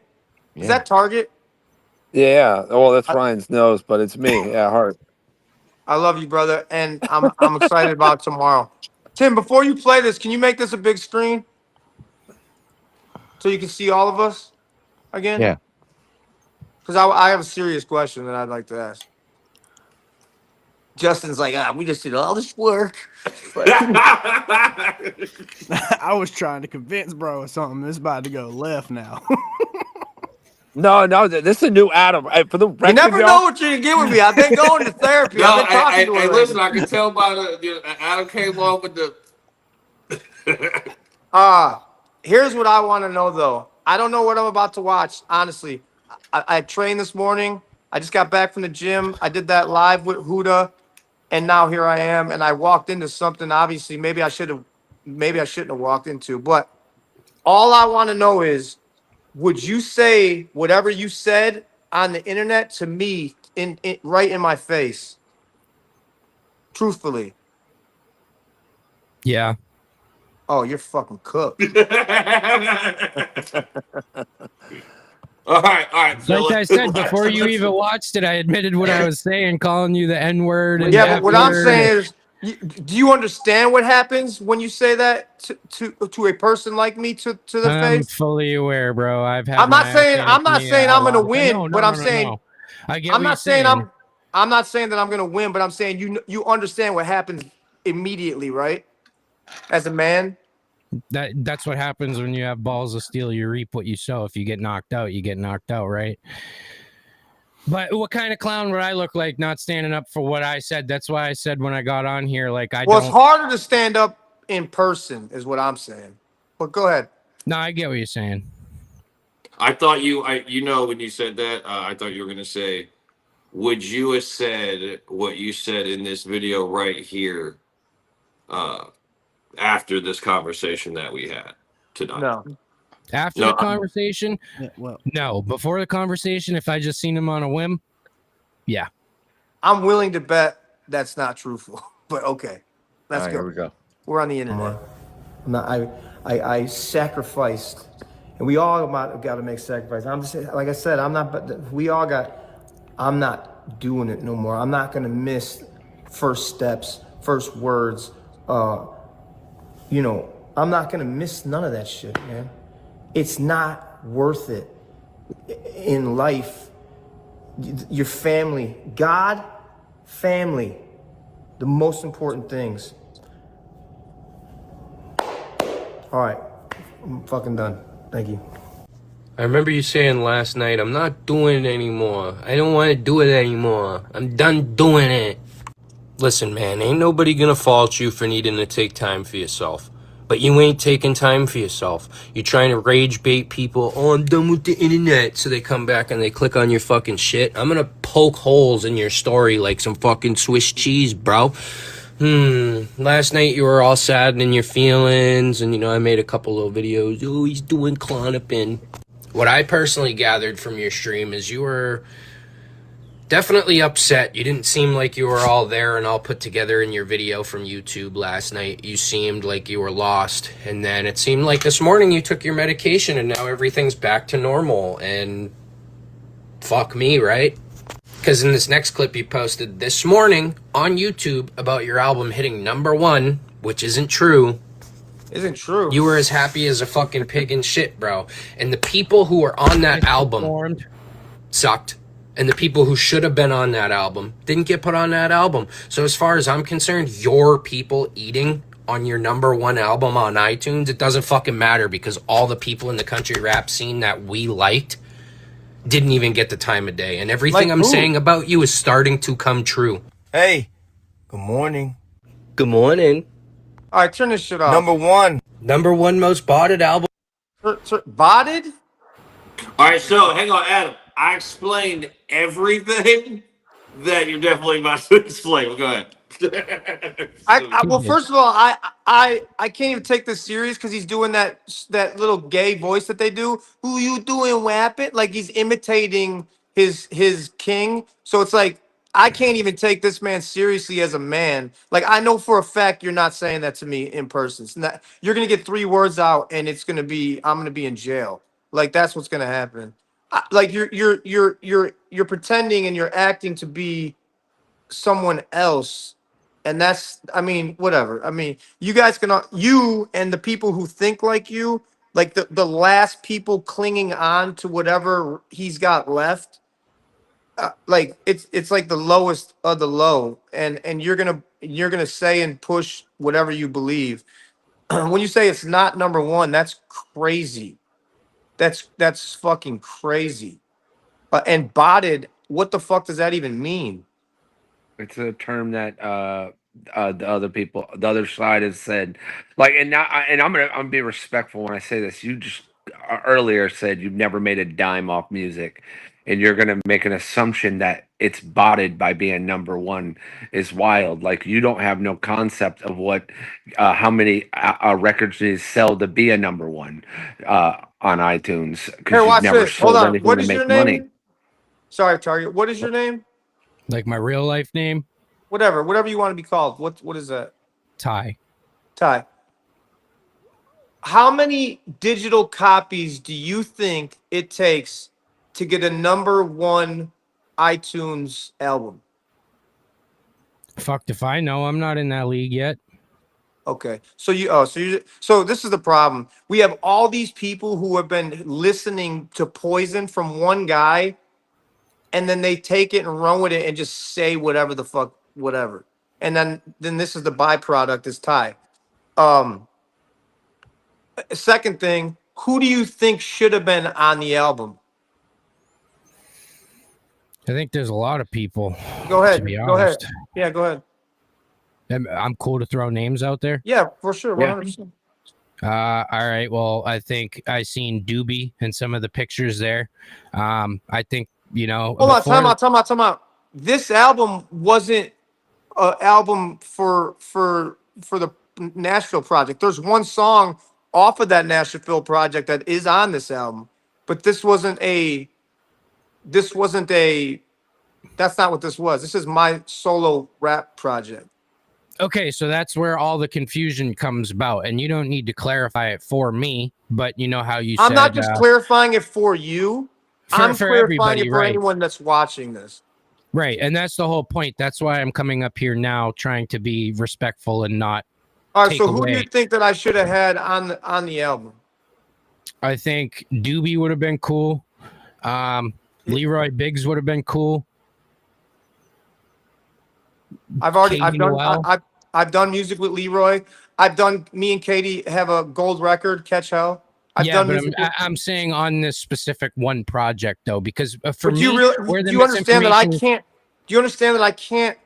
If you go through my whole catalog, every single album that I've ever done, I always have someone on there that is more of an unknown, and not many people are familiar with them before they Katie Noel was pretty much, she wasn't unknown, but she wasn't very popular at the time. Big Murph, Broadnax. I can't debate you on the Broadnax one. You can't debate me on anything I just said. It's facts. So the point that I want to make here, right, with all the misinformation, right, because you say me being the byproduct, it's not just me. There's so many other people out there. No, right? and I agree. I agree with that. Who don't know. And luckily I can decipher between calling somebody, you know, a dumbass or whatever on the internet and unplugging all that stuff and have conversations like this without being wild, right? But there's some people who can't make the distinction at all whatsoever. They think that, you know, but that's where you come and play, because then you can be like, hey, look, I'm speaking from experience, and then you go back to somebody who still may have the misinformation, and then you could tell them like, hey dog, my eyes were open, and then you start telling your people, and then they start seeing it. And that's what we're trying to do, is trying to get so many people to stop, you know what I mean, with the bullshit. TJ Sanders is on my album. Should he not be on my album?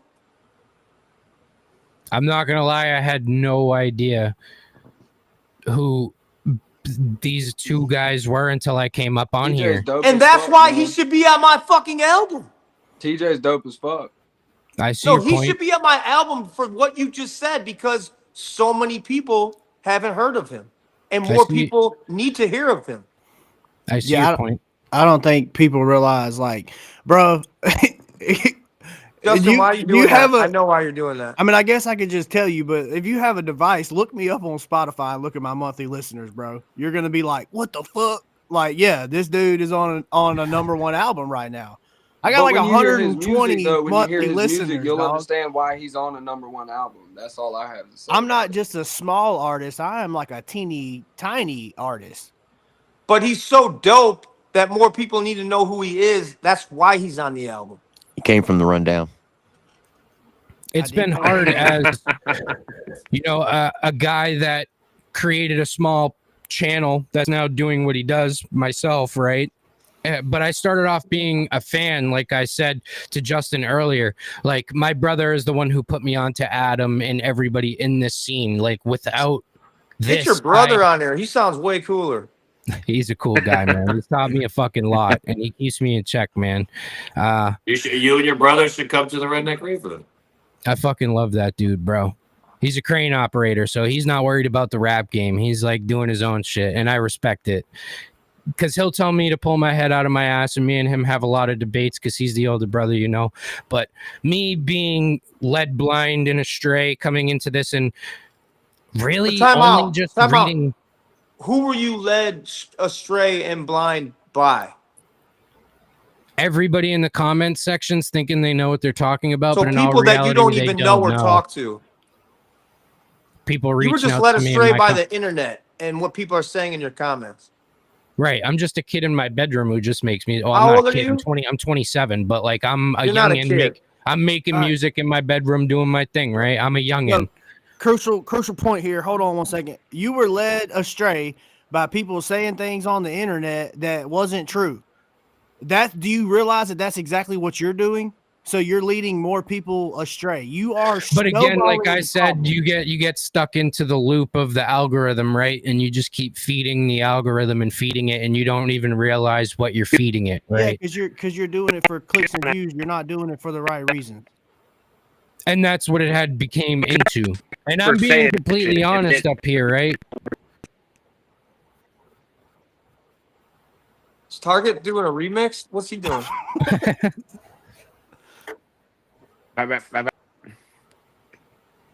Is Target outside? He just got snatched up by aliens. Yeah, the Metro one. Finger in the butt. Go Target. Hello. Yo. You're better now. Oh no, I respect him for admitting to that right there. Like, he was getting views by shitting on Adam, so he kept doing it. But that's why I tried to tell him earlier, like, all those views are just Krieg Squad people liking the fact that you're talking shit about Adam. The day you say one thing that you don't. Oh, there he goes. I get his point though. I get what he's trying to say. Are you back? Justin, were you on America? Were you on America? Oh wait, go ahead, Target. You got it, Nose. Oh, he's gone. Justin, were you on AmeriCal too? Yeah. Yes. So Justin and Target were on 2 #1 rap albums this year. TJ was on a #1 rap album this year. Who over there, which is not over there, is really nowhere because no one's over there. But who over there had a #1 rap album this year? You're asking me that question because you know it's a double-edged sword. No, I'm asking you this question because I mean, we all know the answer. No one. No one had a #1 rap album over there this year. And after this dude thinks he can just break people and ruin their careers and destroy people, and we just proved that you're talking about tons of people just stick together, make music, go out on tour, do what they love. And this album isn't #1 because of me. It's #1 because of all the people and all my friends and everyone who's just independent artists working together.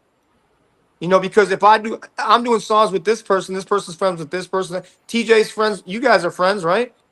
Yeah. So it's like we're building relationships, we're building the genre, and we're making shit move. And another thing I want to say is when we were on tour, every single state or city we went to, whoever resided in there that got a hold of us, I let them open up, and regardless who it was. So it's like we're over here actually doing our job. We actually leave the house and go do our job for the people who support this genre and us. We gave them albums this year. We gave them a tour this year. We gave them new artists to go look at this year. So the actions should speak way louder than some fucking retard in your comments. Right. I also want to say that I'm willing to bet like a lot of money, which I don't have a lot, but I'm willing to bet money. I'm willing to bet money that just after this conversation, just from you sitting up here and having a little bit of common sense, and instead of like porn bombing or cussing us all out and acting belligerent, instead of you just because you agreed with us on a few things and you seen the light on a few things, they're already against you, bro. There's some of them that are already mad at you. That's exactly what happened to me, dude. Because I didn't have there is no common sense over there, bro. The only thing that happened, or the only thing that occurred with me, was that I was having conversations with Justin. I was having conversations with Chop, and I was getting on the panels. And I was even cool with Hickerbilly because I didn't have any issue with Hickerbilly. And I'm a free thinker, so you know, I say my piece on a live stream, and next thing I know, Ryan's coming after me, and all his little goons and his little gremlins are following right behind him, talking shit. I didn't say anything to him. I didn't say anything about him. It was more so just like I stated an opinion that I was allowed to have, and it wasn't negative, but it resulted in negative repercussions. Thank you, Dragon Lance. There's zero drama on my platforms unless maybe I'm just poking a little fun, but for the most part, I do it on YouTube now. I haven't said anything crazy about anybody or called them out their name or done none of that. And me and Mendo done a promo video of us just being on the way to the rave, and there was random Creek Squad people in there just telling us we suck, talking shit about his fiance in the video, just because we're promoting something and we're a part of something that is Justin's thing. That's it. Right. That's all it took was us being involved. We never said nothing negative about church, like none of that, bro. And it was just all it took was us being associated with the Redneck Rave, and there's people in the comments just trying to. I mean, it wasn't a lot of them. I mean, out of the hundreds of comments, it was maybe 10 people, but still. Well, and then on that tip, bro, it's reality. about like whether or not you entertain it. I've been having to learn that shit. I've had a couple of opportunities where I could have wilded the fuck out on the internet over some comments, over some shit that was said about me, but instead I just kept my mouth shut and let nature run its course because karma kicks like a bitch, and that's exactly what happened. So at some point you got to realize that saying less can do a whole lot more, and it's not exactly going to benefit you to just wild the fuck out or say some ignorant shit out of anger that you then got to come and take back like you're doing right now. You know what I mean? Like, nobody wants to do this shit. So Right. Hey Ty, You. so are you really tuned in to what he's doing and saying every day and for the past, I don't know, for like at least year? Who, Ryan? Yes. For the most part, yeah. Okay, so if you watch his and you watch me or not really? On and off. So But I'm just being honest because from my standpoint, if you've seen my reactions, they've been 100% biased, bro, and that's just me no, I being haven't. honest. I haven't seen anything that. I'm sorry. I'll go look, but No, I haven't, and I'm actually glad I haven't because I'm trying to be as calm as I can be most of the time now. Uh, but I'm gonna say this: if you look at both of our content, do you see that this dude is just constantly saying my name, or did you not see that? I've always felt like it was a 50-50 back and forth. Wow. Hold up. What? That's crazy. look, man, I can honestly say I've been taking a break from social media. But again, And every that's time me that I being tap a in, viewer every single time standpoint. I tap in and I see a Ryan Upchurch video, the first words out of his mouth, or actually the first thing that comes out of his mouth, is something about Adam. And I've been taking a break from the internet. I've been taking a break from the social media because it gets excessive when a motherfucker is talking about the same person every single day. All you gotta do is go to this channel and look up Country Rap T. There's 113 episodes, and over 75% of them is Ryan talking shit on Adam. Well, I ain't a pocket watching Tim, but I damn sure want to know how much you done made off of that content. Okay, so here's the deal, Ty. This motherfucker has said my name and lies and slander and fucking like the most craziest shit about not just me, about Target, Tim, Justin, all of us. And he said, and it's actually crazy. I can't even believe it. And that's why he's so paranoid and think people are trying to get him and kill him and all this other shit. We need to track with Adam and Mendo. Hey, it takes time. I got to know somebody and build a relationship with them. And that's another thing, real quick. Everyone that knows me and that's on this panel, I've never charged one fucking penny for a feature. Not ever. Jesse Howard, check your IG. Second thing, back to what I was saying, Ty. This motherfucker has said so many things, so much fucking lies and bullshit. So, of course, I'm going to go today. Hey, wake up, motherfucker. You didn't do shit.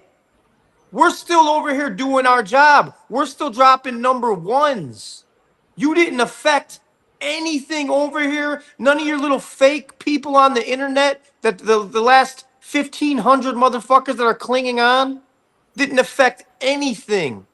Wake up. What up, Squints? That's what today was about. Whatever you said about my Klonopin, I've been open about. I have a song called Klonopin. I know. I've know the song word for word, bro. Between taking your medication and abusing your shit. And I've never been an addictive person. I've never abused anything. I don't do drugs. I don't even drink anymore. So just to give a little insight of my perspective with the whole thing, right? I don't know why I was looking at it this way. Maybe if I attack other motherfuckers before they get the fucking chance, maybe I won't look the way that they want me to look. Maybe I could control the narrative, and maybe that was wrong of me. Oh, where'd he go?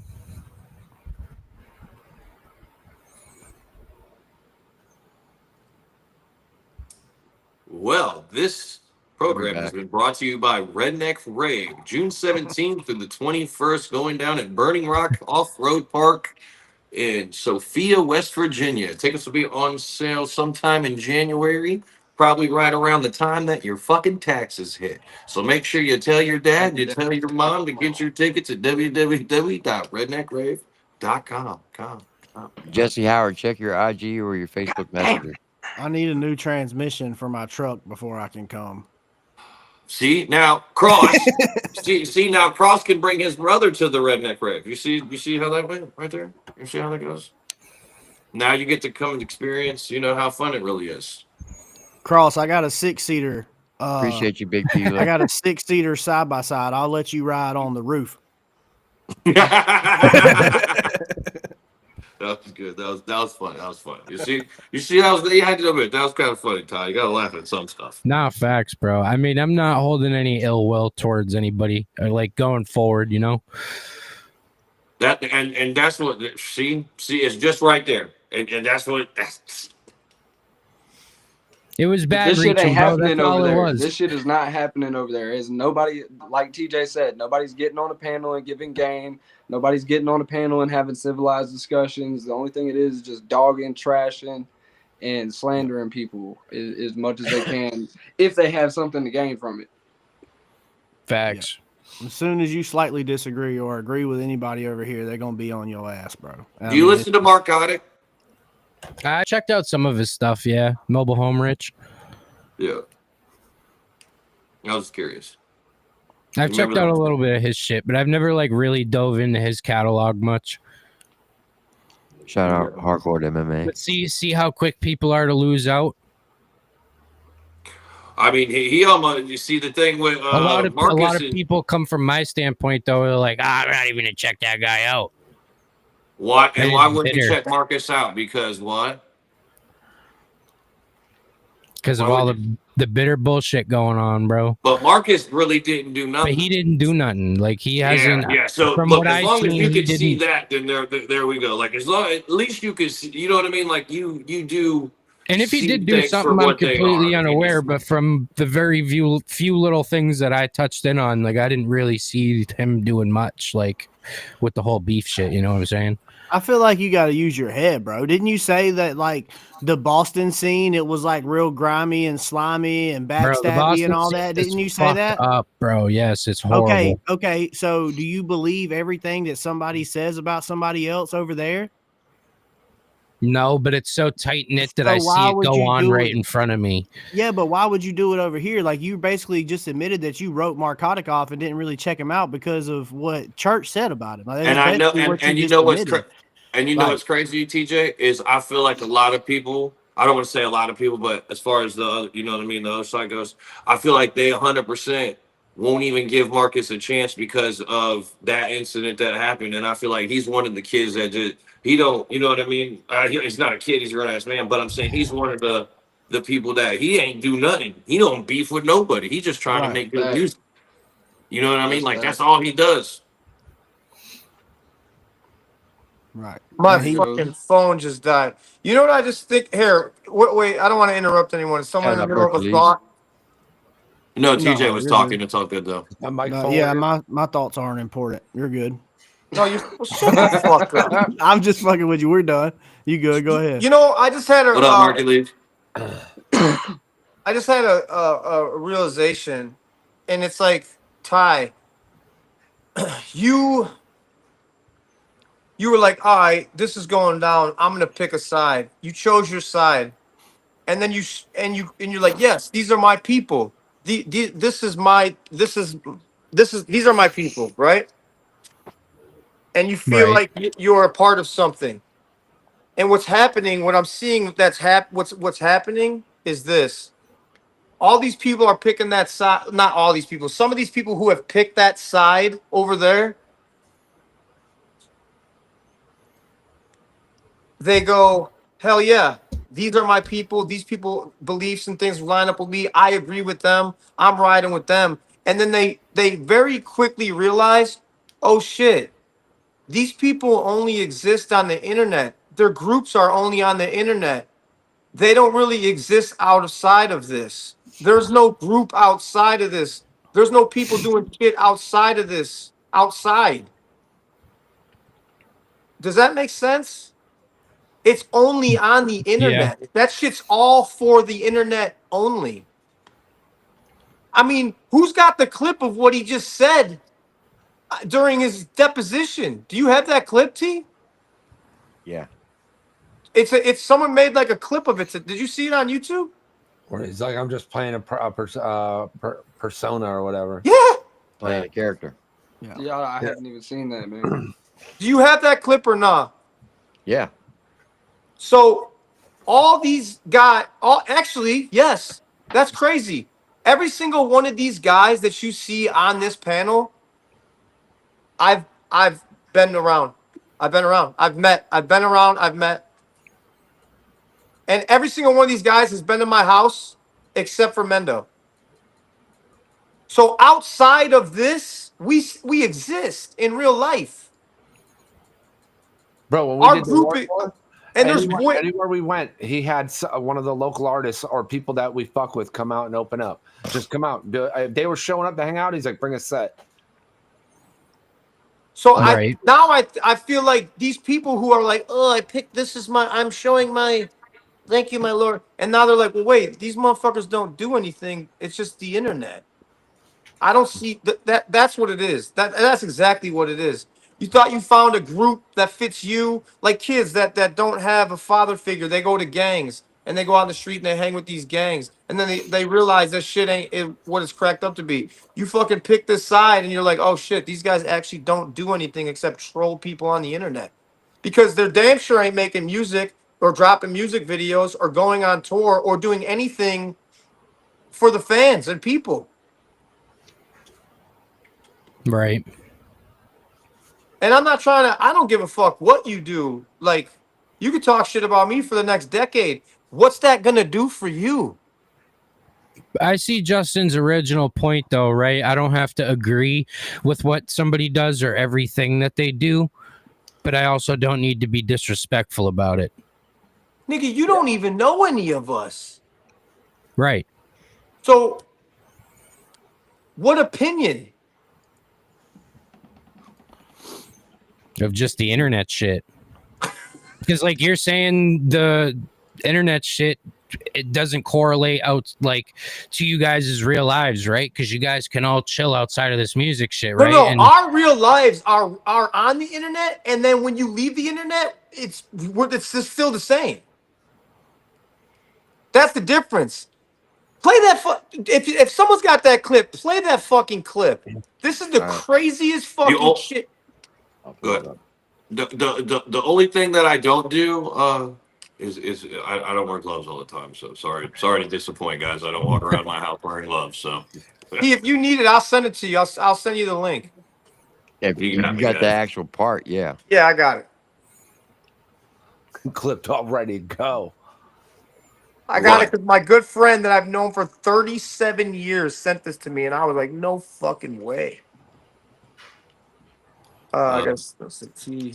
Who's the 37-year-old friend? Mikey DeCaesar. He stood up at my wedding, Jeff. Mac. Where's T at? Where you at, T? Come on.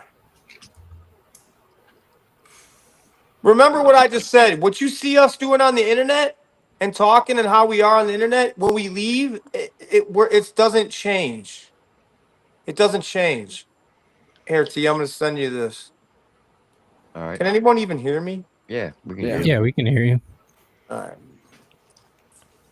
I got it. We just don't want to interrupt the #1 album, dog.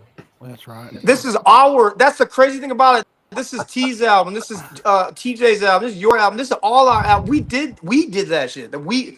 We did that shit. That's crazy. We all did my stuck verse together in this shed with no heating in there, bro. Standing on business. Standing on business. Hey, I'm telling you, TJ. Hey, listen. Everybody got favorites, man. I ain't gonna lie, man. That motherfucking verse, that shit was pretty hard, though. It was amazing. You hurt my feelings when you said everyone on that album was whack, bro. That cut me deep, dog. That's what I was about to say. You liked it, Justin, but Cross said I suck, bro. I don't know what I'm gonna do now. Wow. You know what's crazy is everyone that's on that album can out rap the guy that you think is the best rapper. Oh, TJ could easily do it, bro. And TJ's bro. an animal on that fucking microphone. Just put me in, coach. I'm telling you. Target too. I already know what you're about to play because I watched this whole video. This video was like it's not a 4 whole video. hours long. Just watch this clip and no, listen. I know, but it's the clip. Play that shit. Kind of an act, this video. What's a personality, I guess you could say? It's a YouTube personality. Okay, so the person that you are on YouTube is not necessarily reflective of who you are in real life? Lord, no. Lord, no.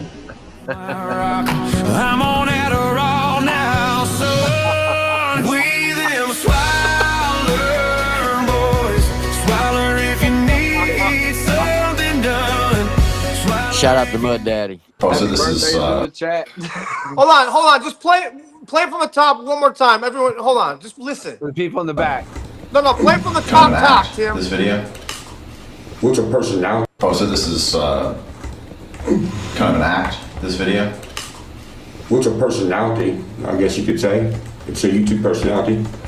Okay, so the person that you are on YouTube is not necessarily reflective of who you are in real life? Lord, no. Lord, no. I'm on Adderall now, son. We them Swaller boys. Swaller if you need something done. Swaller if you need. Oh, so this is I mean, what? I'm not. You know what? I'm not even gonna say anything. I don't need to say anything. Listen, bro. Only one of two things. Only two things happened right there. Either A, he admitted to you that what you see online is not really him, or B, he lied under oath. Which one do you prefer your hero to do? And all that, You gotta you pick see how one. he's popping shit about this court. He's standing on business, not in the depositionist. That was good. One of those two things is facts. So which one you prefer your hero did? He either lied under oath or admitted to you that he's fake as hell. Well, I watched the whole 4-hour-long interview. Of course, I did the documentary or whatever you want to call it. Sad, of him, bro. You could have did so much other shit. I sat there and I watched the whole thing. But the only thing I could say, my takeaway from that is I'm not a lawyer. So I don't know what standpoint he was trying to take because there wasn't really much. Like they were asking him general questions and his standpoints. So I don't really know the whole dynamic. You want me to tell you what he thought he did? He thought he outsmarted them when really they were laying traps for him the whole time, and he's fucked. Yep. He's not Lil Wayne in Lil Wayne's deposition. He's a fucking. He's got a low IQ and he's a fucking retard. That's what happened. So I asked, I watched him on that, and they had asked him, and it was a catch-22 question because they had asked him something about the Kylie Rodney case, and they said, "Are you definitive?" And he said, "No, I'm not definitive." And then they proceeded to play the rest of his video from his Instagram Live, and he said in the Instagram Live that he was definitive and he was positive, and it kept proving the points further and further along. But I'm not a lawyer, so I don't know the full context, right? Okay, so now hang on a second, Ty, not to cut you off, but you not being a lawyer, as a fan, not a lawyer, not somebody of the law, not anything, as a fan, what did you think of that?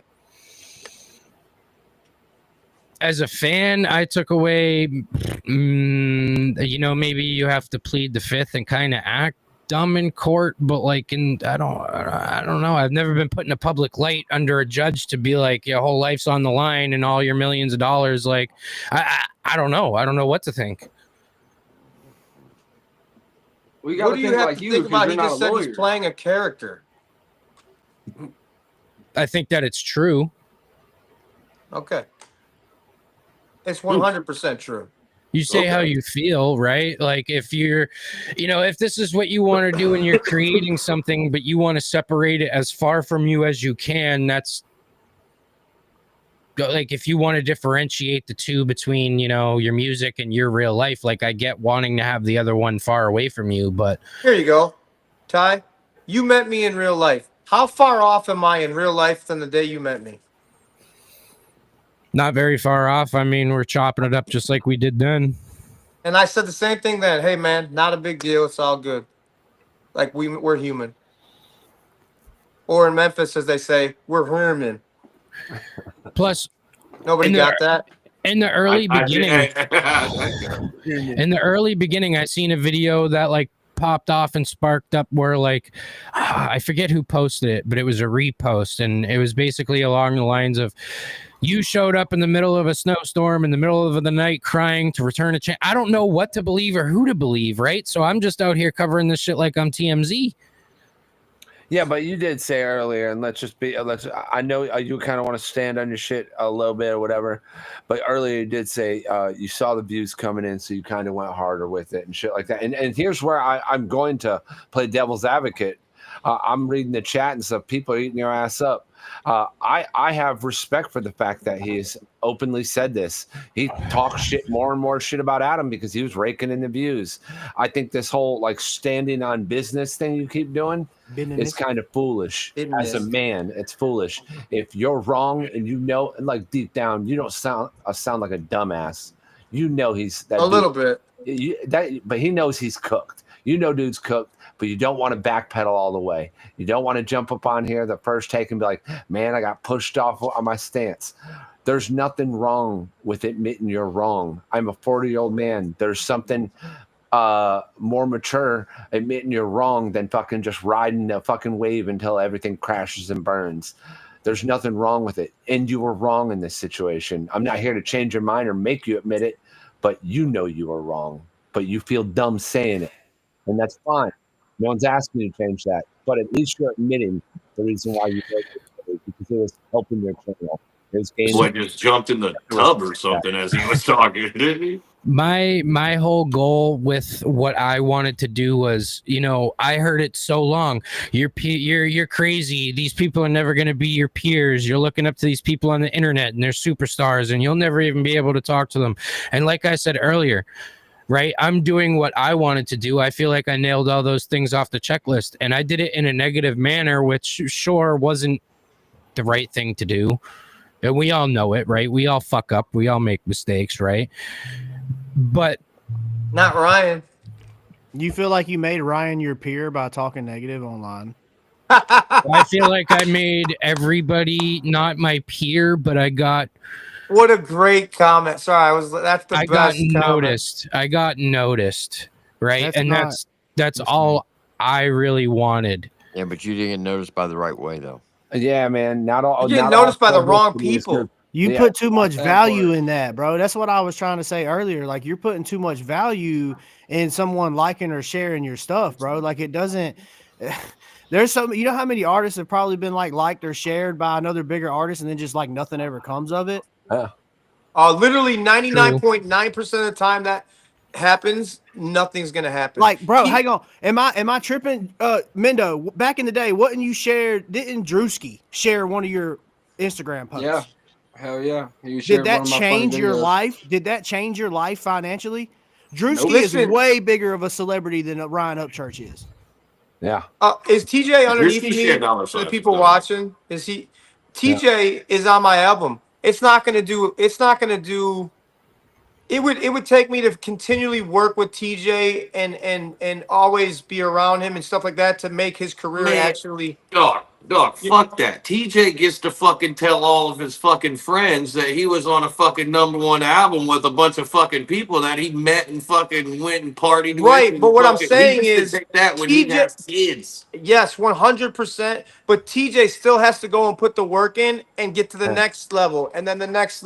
That's just it. That's it. And you got to think and what's this. not and what TJ didn't have to do, and what would never help TJ is writing 3 fucking love letters in order to get there.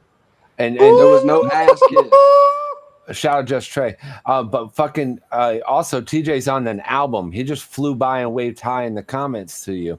And that's what you based your whole like past 11 months on. And that sucks, man, because inevitably, like let's just call it what it is. You was hoping at one point he was gonna fuck with you, correct? Yeah. Respectful. Yeah, Craig. Ty. Man, it's just so weird meeting a guy seeing a guy I met in person, said sorry, shook hands, and then here you are, and then it's the internet. It's the internet shit. It just fucks. It's just, yeah, it's crazy. You said mean things about my friend Ty. I was trying to weasel my way in, here's bro. The thing, bro. He's got other people just like you playing musical chairs for his attention. And it's all based on a fucking comment or a share, or he likes your post, or he gives you a compliment or something like that. You're not the only one that's running in circles like a chicken with his head cut off for his attention, and you're not going to get anything out of it. And that goes for everybody else too. Yeah, Also- shit. also- It took Hozier 8 months to get an album release for it. Yeah, and also half of y'all are convinced that he's some Number sort of, 6. Oh, no, no, no. Hold on, hold on. Number 1. Hold on. Also, half of y'all are convinced that he's some level of genius. And if that's the case, y'all think he's that smart, is it so far-fetched to think that maybe he's not smart enough to manipulate y'all and slide in your comments and do that just to get you to do what you've been doing and never give you anything for it? Like, if you really think he's that smart, is that maybe he's just manipulating all of y'all, giving y'all just this much attention because he knows that y'all are going to take it and run with it? What up, If y'all Jesse think Howard? he's that smart. Man himself. Right. Jesse, you running from the cops? Are the cops behind you? Nah, it's the racetrack lights. Jesse, what shirt do you got on? Oh, I thought you had. My bad. I thought you had another shirt on. You thought he had that Upchurch guitar shirt, didn't you? Yeah. He switched So how sides. you guys up to? I just been sitting here listening to this whole deal. Don't mind me. Manny, Y'all what's keep up, man? talking. We're having a just come to hanging out. Jesus moment. We're trying to bring this fella to the dark side. Yeah. This is a guy's name is Ty. He goes by Cross. He's a reactor and he does music for the past 11 months.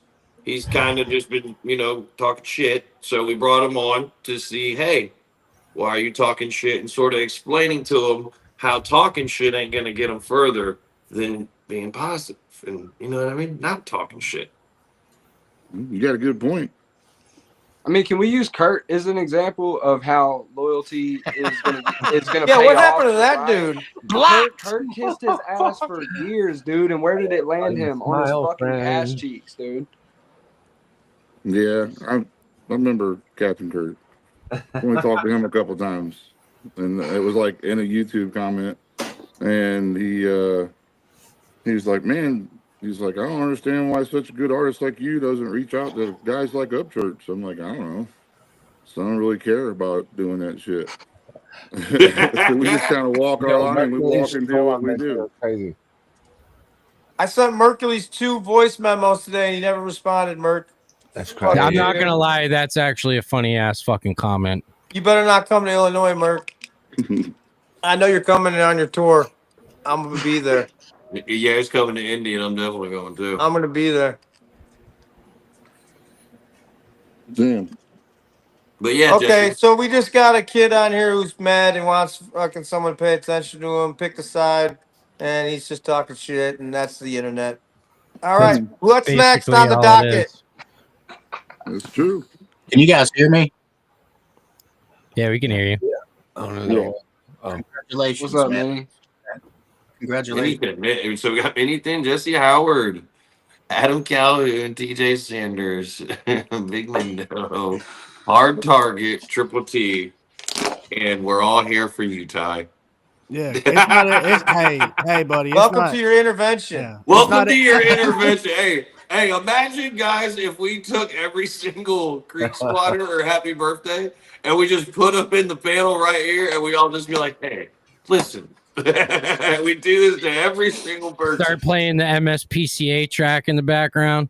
Yo, Tim, put him in the center too. Put him in the Yeah, center. put them in the center. Welcome to the gangbang.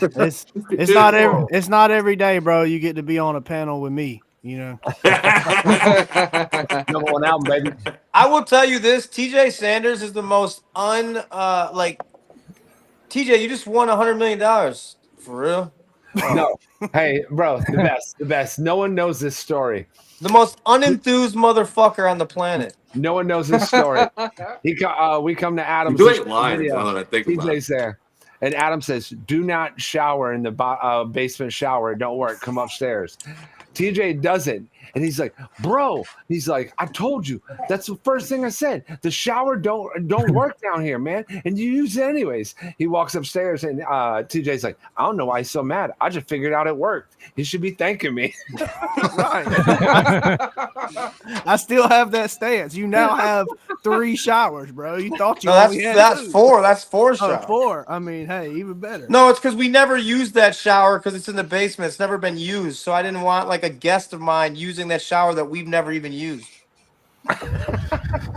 Well, he figured it worked. Yeah, I mean, I've been to some mud parks. I've showered in much worse, so you know. Yeah. He's been to a ring. All right, who else is on the what else we got on the menu today? I didn't know this was an intervention. I like it. It's your intervention now. You ready? Yeah, put Minnie in the box. We got to talk about these James Luker messages that you were sending. I thought they were friends. I have never been. Oh my god. Coordinated. Yeah, buddy, come on in the middle. Put it in the middle, Tim. Gotcha. We remember Minnie. I saw Minnie Thin doing push-ups at the Flying J. It's crazy work. What's Flying J? I It's don't know a what gas that is. station. Like You can't turn the lights on. Oh, I need to. Well, as a request from Mercules, because he paid for this. Not a Benzino song. Benzino, yeah, that's crazy, bro. I'm not gonna lie, that's actually funny though. Benzino he didn't play for this song. He played for a Benzino song. Yeah, hey Tim, you totally didn't get that Tim's troll. thinking it's Benzo. Hey, Tim totally missed that troll completely. Oh, he wants the Benzino diss?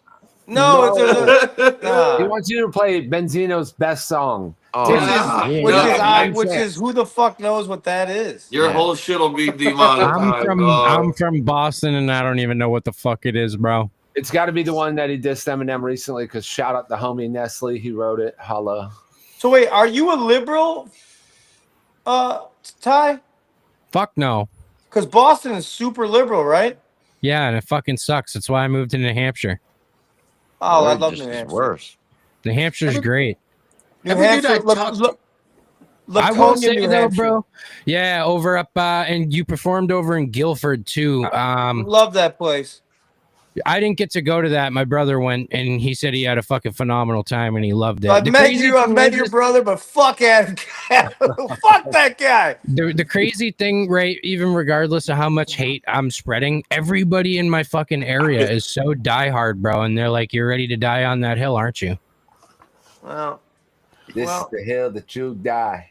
Yeah. Maybe you got to think of that. Maybe all your friends are like, "Come on, dude, get with the fucking program." It's hard to be your friend anymore because you're fucking, you're on. That might be a thing too. You might be pushing yourself out your own friend circle. Is he a commenter, a reactor? Yeah, he also does music, right, Cross? Yeah, does music. Okay. So you're saying basically I wouldn't have this conversation with just somebody who wanted to fucking be a reactor. Or somebody like I know at the end of the day we didn't even have to have this conversation. I could care less about this conversation. I really just came up here because my friends are up here. But what I'm saying is I know everyone on this panel was once a fucking young artist and made some mistakes on their career. So at the end of the day, this was a bone that was thrown to be like, hey, look, at the end of the day, you're gonna have to fucking, get it together. So it is ain't nobody perfect. Mm-hmm. But you always gotta like push the next guy, man. You gotta push somebody. If they're your brother and you believe in them, you push them. You don't lie to them though. Don't be a yes man. Ty, do you have friends? I'm not being funny. I do, yeah. Get it, break it. Yeah. Like, do you have a friend group and shit? We do, yeah. We talked about this earlier. They're all kind of wild though, because they all kind of just like they outcast me. They think I'm fucking nuts, bro. Okay, so you kind of don't have a friend group. Yeah, I do, but like they fuck with me when it's convenient, and that's earlier. That's why I said that's why I've kind of been bitter. So they cast you out because you're nuts, and they only fuck with you because it's convenient. This is sounding like somebody we know. Oh, damn. Take me to church. I'm better now. Hey, Hosier sings that song. Why did Adam he's on a juice box and he said, do you have any friends? That's juice box number 2, bro. Yo, that's Nobody diabolical. notices this. Like, it's like I'm like, Hey, I got juice boxes too in my fridge, Adam. I'm right with you, bro. Y'all kids gonna wake up pissed off. yeah, my kids, they're on a That's a fucking protein powder shake. No, it ain't. I can't believe that juice That's like box 100% in a fucking glass goat milk. Fucking. Wait. I think I'm not sure what my old lady got. Hold up. All right, so Ty, you got some issues. That's fine. We all got issues. Yeah, we're all a little fucked up, but at least some of us We all can don't go admit on it, the right? internet though and just start going fucking. I mean, I can't even say that because I have too. I might tomorrow. But at least I knew the guy who I was fucking yelling at.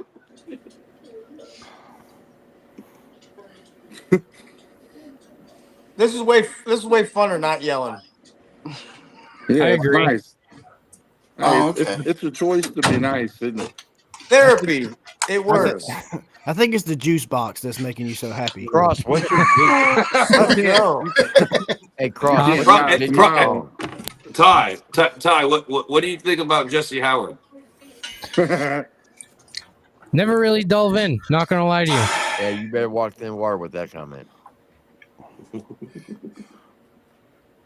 So you never heard the song "Welcome to My House"? I've heard that, but I've never like looked deeper. You know, Little ditty, no views. Yeah, it's only the biggest song in the country rap league. You ain't never heard U-Turn? Nothing? Damn, son. no, Wait, that's why wait, I'm not. I That's love why I asking this. I love That's asking this okay. question to people who are fans of Ryan. Who are your favorite rappers? Is this what this is about? He's a Ryan guy? I didn't get that. Was what I'm trying to get at too. Yeah, Like, is so- this what this is All really right, guys, about? listen. I didn't explain it. I didn't explain it 10 times. He was on Instagram today. I've been seeing him. He's been talking lots of shit. So he asked a question, and I said, "Let's talk about it on the live." And now we're here. Now we've kind of moved past a lot of it. We've gotten some good. I even got past.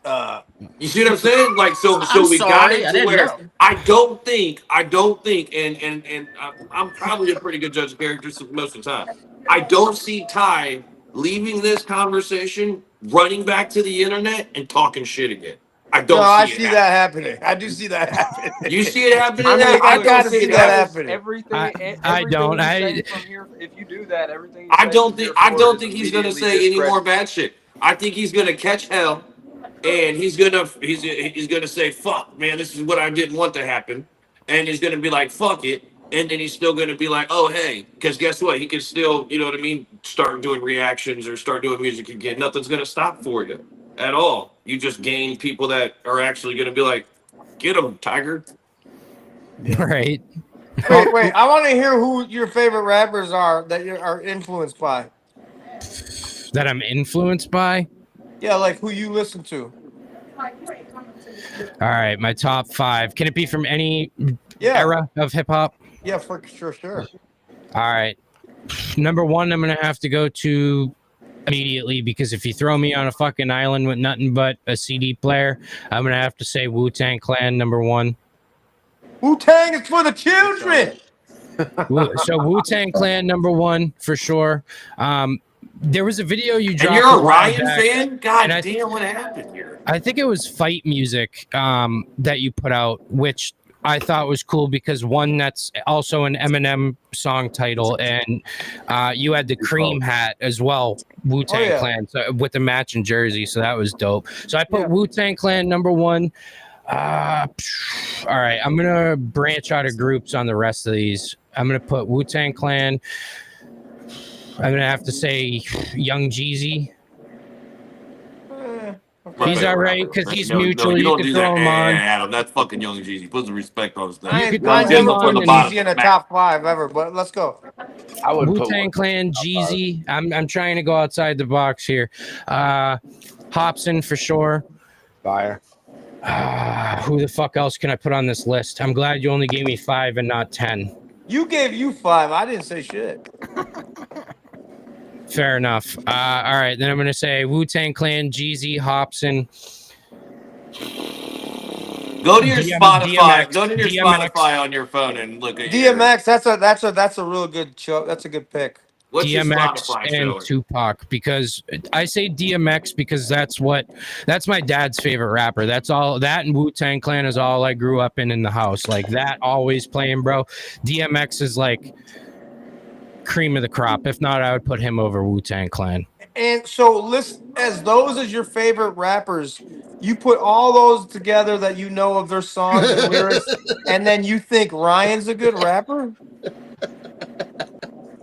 I think he's great at rap, but I think he's better at country. Oh, I got a great one. Who do you think won out of the diss, Adam or Ryan? Which disses are we talking? Like the overall let's just be spectrum? overall. Let's just Overall say, battle. who won? I'm gonna have to say Ryan because I thought his last one was funny. It was funny. Okay, name one good bar out of his last Name a bar off it.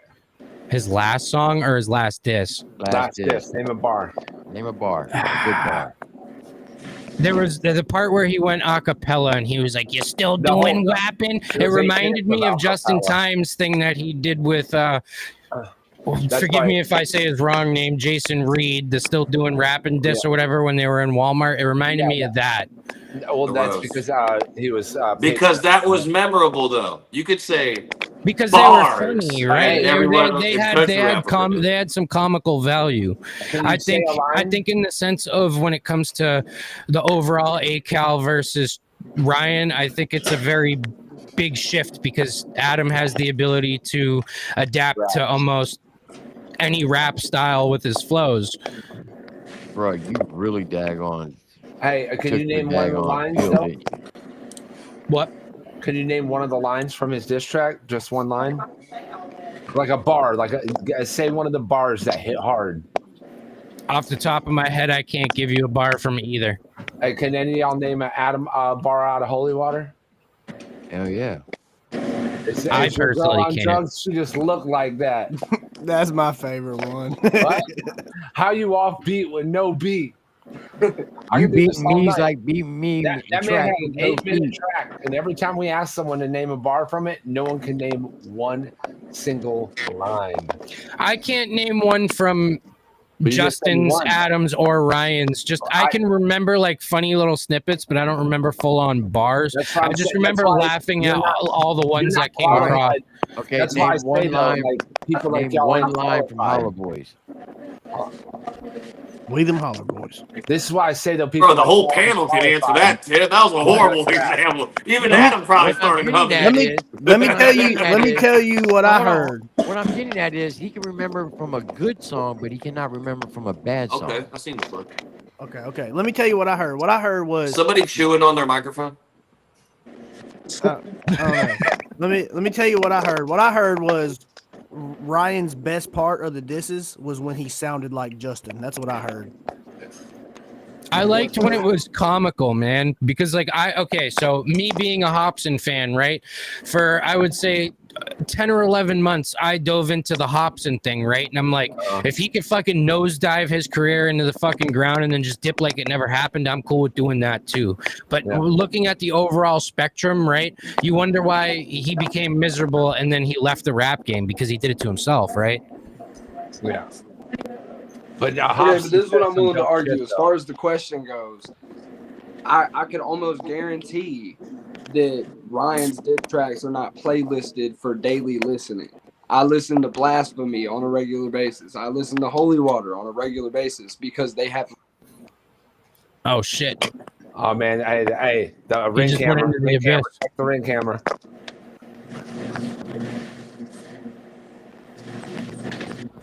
Oh, he got bullied out.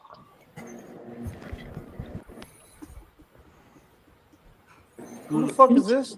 Is that Squints? I don't know what that means. Who the fuck is this guy? Hey, buddy. Hey, how are you? That is Squints. How the hell are you fellas doing? Well, what a pleasant surprise. This is my favorite guy. Coming in like a fucking creeper. My bad, man. I just got home. Where the fuck did you just go? My bad, man. I just robbed the house. I've been tapped into y'all's little live when y'all was converting this kid over to the. This shit was wild, bro. He's in the middle of the transition. About to have bloody spaghetti mash, Exorcism. Still here? Which one is it? Is he still here? Yeah, the Boston. and that's the why Boston you gotta give him some. You gotta really give him a little bit. You gotta. I mean, he thugged it out the whole time. Yeah, respect. So, somebody would have ran. Well, let's be real. I'm not the same. I didn't go even do it. I didn't do the thing. See what happens when you don't do the thing? Do the thing. Do the thing we talked about. He probably called Target like, Target, I'm about to do the thing. About to fucking do the thing. Adam's gonna go nut. I didn't do the thing. It's a way more comfortable like that for everyone. What is that one? Leroy Jenkins. Like, here's playing, guys. We're gonna go in there. We're all gonna be a out that. Adam's Leroy Jenkins. Did you do a song called Exorcism? Oh, me? Anyone? No. Adam, it seems like it's in line with what you were doing with Holy. Did you ever think of that? Like, no. That never came to mind? No, I've never done a song. No, I have not. Because when he came in, they were like, I see you guys converting this guy. And then our transition, I was like, it's kind of like an exorcism. It's really what's going on. I don't care if this dude talks shit about me for the rest of his life. What's it going to do for him? Yeah. I mean, it kind of is an exorcism. We're ridding him of the bad energy that he's been absorbing. I talk shit about you every day. Hey, Squish, go ahead and put him on Show and Prove, man. Give me I talk shit about every one of y'all motherfuckers. Not Jesse Howard. Not Jesse Howard. Oh. Oh, I already know, Squish. You got to tell me something I don't know. Hey, Adam, congrats on the album, bro. Thank you, brother. Thank you, man. It's amazing. I was just getting ready to say that too. I appreciate it, man. Thank you, guys. I seen that earlier. You were tapping on the camera. Hey, fuck face or something like that. Wake up. Good morning. Hey, retard. Look at that. It reminded me of Kid Rock when he was yelling at Joe Dirt, like, Def Leppard sucks. Like, make Adam funny again. Yeah, people, I gotta go away so if I do come back, I can have my sense of humor again. They saw that video in the YouTube video. That's why they're saying that. I definitely have lost my sense of humor a little bit since in the last decade in the internet. I feel that in the last year alone. It'll do that. But I keep seeing on, I just really got started on like TikTok. I'm sure you guys been on there forever. Like, hey, asshole, TikTok, it'll help you. I can't do the TikTok. There's like people, and there's these full things of like, they'll post like this dude. The only reason I knew this was going on because I came across it. Then I seen Adam, but there's like, this dude is in court and he posted it. And they're like, look at him outsmarting everybody. I'm like, what are you talking about? Like, I watched 10 seconds of it. He sounds retarded. Like, I'm like, shut up. Like, plead the fifth. Like, do something. Get a lawyer. Like, you're nuts. Like, well, no, his lawyer was in the room with him. She kept telling him not to talk, and then he kept talking. His lawyer was in the room with him. It's a civil case, so he has to do the deposition because it's a civil case. Yeah. And his lawyer was in the room with him. You don't have to be retarded though and say dumb shit. Well, he thinks he's outsmarting them, and he's a narcissist. So he's gonna talk and be like, yeah, I got him. They're gonna put that right back into court. Yes. I mean, it's so stupid. Yeah. Like, this isn't the internet. This isn't public opinion. There's going to be a jury, correct? And they're going to be like, well, I'll award you this money, and now you're a broke guy. Hold on, I want Minithin and motherfucking Squints to see that. Roll that clip one more time, T. Oh, dude, I heard it, but I couldn't see it. Yeah, I want to roll see that beautiful bean. I've seen 10 seconds. That's it. Roll that clip. I could hear it, and I was like, what the fuck am I listening to? What is this from? What is this video? This is from his deposition. He's going to be like, well, yeah, I had to say that because fucking... Because you spell Adam with A-M, and I've been up since then, see? It's kind of an act, this video. What's a personality, I guess you could say? It's a YouTube personality. Okay, so the person that you are on YouTube is not necessarily reflective of who you are in real life? Lord, no. God damn. I'm on Adderall now, son. We them swallow boys. Swallow if you need something done. Oh, so this is hey, I'm never going to hear kind of an that act, thing. this video? What's a personality, I guess you could say? It's a YouTube personality. Okay, so the person that you are on YouTube is not necessarily reflective of who you are in real life? Lord, no. Lord, no. I'm on Adderall now, son. We them swallow boys. Swallow if you need something done. Swallow if you need. Oh my Song's god. insane. Oh my god. Great song. It is a great song. Is That there a whole mole song? I want to hear song. the whole song. Not the song. He No, what no, he no, no, just no, no, said. no. He just like the literally. the mole Yeah. song is the best fucking song of all time. I'll play that one for you. Someone needs to win a fucking. See, Tim. See, this is the shit I've been talking about, Tim. You can only play it. You can. I just fucking dropped my This shit I've been talking about, Tim. Right here. This is shit right I've been talking about. You can only play like 20 seconds of it because we can't listen to 5 minutes of a mole song. No, He it's only broke the 3 fourth minutes. wall. He broke It's the only fourth 3 wall. minutes. He said wrestling was fake. In the middle of WrestleMania. You can't. It's over. Look at this, is amazing. All right. Shout out to Rusty Truck for writing this song. He I don't know any of these. He put fucking command names. prompts in on ChatGPT. Such a good song. Mole mama. Oh. You fucking guy. She's got one on her upper lip. Jesus Christ. Told me she was born with it. Tim, put him on full screen though. Told her Put Tommy it on full was screen. from sucking dick. What You the better not crack a fuck, bro? smile, bro.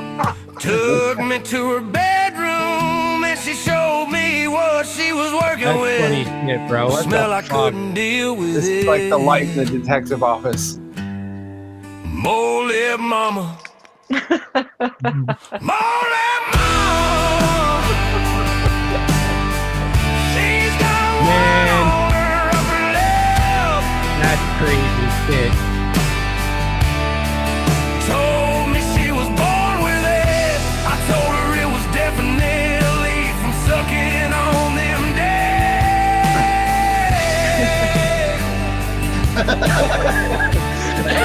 Took me to her bedroom and she showed me what she was working with.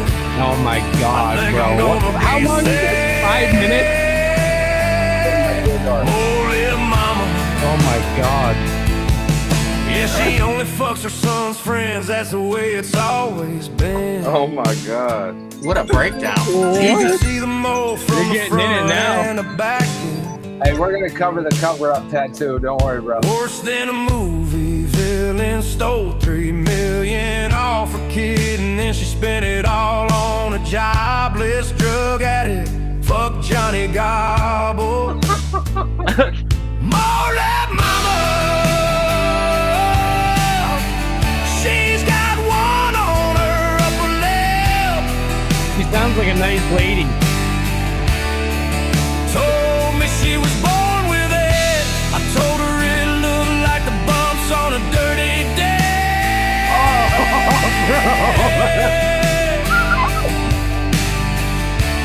Jesus Took me Christ. to a bedroom and she showed me what she was working with. He's How does rocking out. she not smell? That's crazy shit, bro. Mole mama. Her ex-boyfriend wears a squirrel suit. Yo, Now what she the blames fuck? him for running off with all the loot. Not one shred of proof.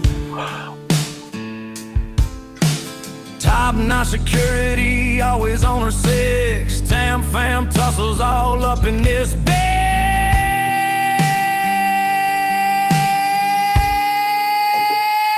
She's a mole mama. Christ, bro.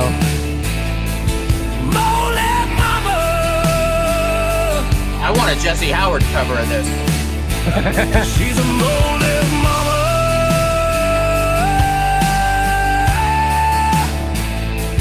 Mole mama. Watch out, bro. She's a moly mama.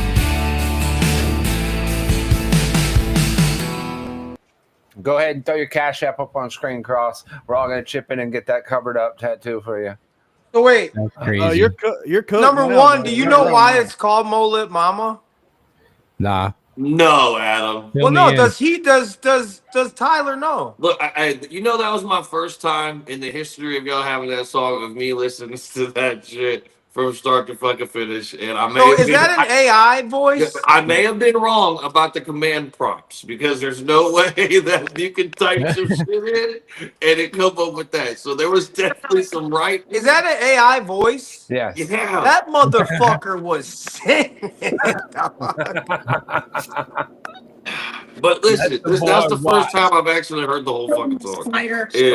And y'all are not shit. You're not shit. Adam, you fucking not shit for having to play that shit. And fucking Tim, you ain't shit because I fucking. All right, you guys are being immature as fuck. I'm getting off. It was good talking to you, Todd. Good luck with everything, man. It was good talking to you You too, saying bro. immature is rich? Hey man, right now I got a #1 album today. I'm not gonna stoop to your level. See you guys. Peace out, bro. I bought all the views though. They're asking for one of your songs, Cross. Oh boy. Good luck with that one. Hey, you know what, Cross? If I was you, I would have already been on that wave. I would have been like, well, let's listen to the music. Because I had a song that, like, if you have to pick one song that Tim could pull up right now to play to be like, hey, if I was to bet my fucking house on it, it'd be this song right here. What song would that be that you have out? Either Low Key or Cowboy Killers, one of the two. All right. So how the fuck do we look it up? I got it. One sec. Okay, Oh, you let already me get got off here because I'm really don't a wanna harsh judge critic, and I don't want to. Hey, Adam. Hey, Adam. Hey, look. it's only fair, right? I was a dick to you, so I mean, it could be open season. No, but I don't even like my own. So But Adam's I'm going to addicted to therapy. myself with my own music. So You're talking nice. Nah, hey, Adam. Stay up here and talk nice. You talk nice. I think my meter's running. My meter's running out. Hold on. Didn't you say you made some diss tracks? Me, yeah. Listen, hang on. We trying to get the Cowboy Killer song. You guys, I can only do this in surges because I'm trying to like build up a tolerance to this shit. That's like using Suboxone to get off heroin, man. You just gotta quit, or you fucking. No, I'm building up a tolerance of not fucking lashing out, so I get out of anger. Fucking see, the therapy's working. He's got to get off here. The therapy. Adam's having a hard time over there. We can see I it. get said it. Cowboy I've been doing Killer? the Hey, same shit. but listen, hey, you know what we doing? Man, he put the link he in the working private on chat? himself, brother. He's working on himself. I love it. It's good. It's good. He's working on himself, man. It's nice to see a cool Adam and not a pissed off one for a whole year and a half. Thank you. I've seen him mad in the past year, so I mean, I think he threatened to beat the shit out of Chop Easy once at the Redneck Rave. No, Chop was like, it was before then. Yeah. What? I'm sure they're Hold cool on, I'm now, gonna man. drop the link in the It was a private chat. Adam moment. I haven't seen it in a while. It was funny though. Yeah, that did happen. I mean, I've never seen Adam mad, but I have heard of many instances where people like Justin and Target are keeping him calm for the most part.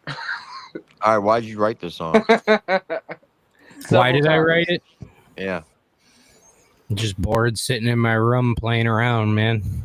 What's WGB? We get bands, we gon' ball. Oh boy. Hey man, mind you, before I moved to New Hampshire, I was in Massachusetts, bro, doing my thing. I moved up here, my life became a different story. Wait, do you know who OT the Real is? Have you ever heard of him? Yeah, Philly rapper.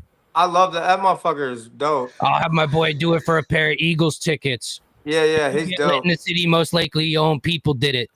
Yeah, he's that motherfucker. All he does is rap about cocaine, but he's awesome. I like that dude a lot, man. Okay, so let's All hear right, here we go. Great title. Great title. Can't turn your camera off. You gotta turn your camera off.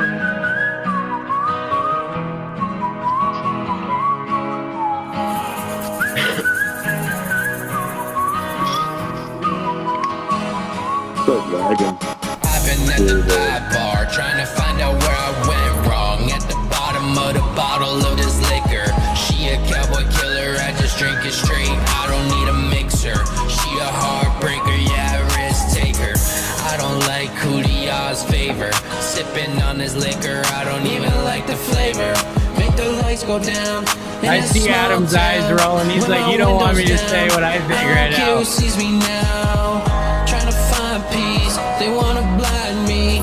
I'm a country boy, that's all I'll ever be. They can take my life, but they can't take my soul. Broken girls in a broken home is all I've ever known. Sipping on this bottle, I keep keeping on. On a one lane, I'll make it on my own. I'll make it fine, I'll make it alright. It's just another sleepless night. Got a bottle and my buddies, we pulling up, we sipping solo cups, stain bumping in the pickup truck. Swear the ladies can't get enough, but in my head, I swear they just love to fuck me up. I've been at the dive bar trying to find out where I went wrong. At the bottom of the bottle of this liquor. She a cowboy killer, I just drink it straight. I don't need a mixer. She a heartbreaker, yeah, risk taker. I don't like Kudia's favor. Sipping on this liquor, I don't even like the flavor. All the things I had to sacrifice, it don't happen overnight. We drink and smoke to pass the time, cause we know it's alright. I don't sleep at night, I got demons that I need to fight. They don't know what I hold inside.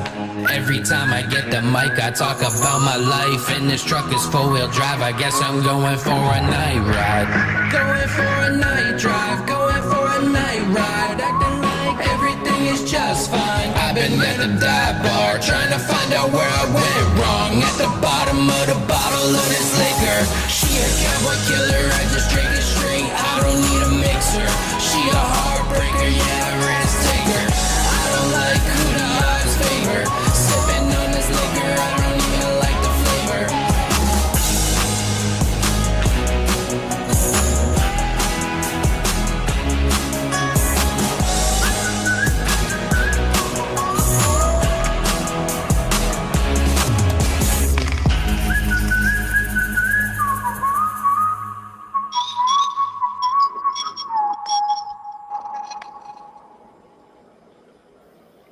That's what I'd be up to, boys. Who made that beat?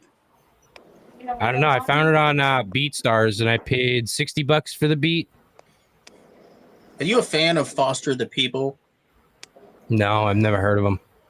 Like, okay, because you started going like real punk, Blink, Green Day-ish at the end of that. Like, I wasn't expecting that part of it. I like the concept of the song, man. The end part, what I was really thinking of because for a while I was like on an MGK kick of like the pop punk post hardcore shit. Yeah, I got that. I don't know, bro. It's all subjective. I understand my music might not be everybody's cup of tea, but it's what I enjoy. Hey, man, everybody has the right to contribute a verse. How long you been doing music? Over 10 years. I've never had anybody show me. All I've had was YouTube tutorials and just sitting in my room. I mean, TJ, that's the same with you, right? You're self-taught 100% of the way, ain't you? Yep, raw talent mostly. No, I mean, no, for real. I mean, yeah, just practice and yeah, that type of shit. I'll say this. It's one thing. It's one thing to put your music out, and then you're going to be judged by people by doing that. and then it's one thing for someone to just judge you and they don't ever put out anything that they dream about. So, you know what I'm saying? Like, that's it. Right.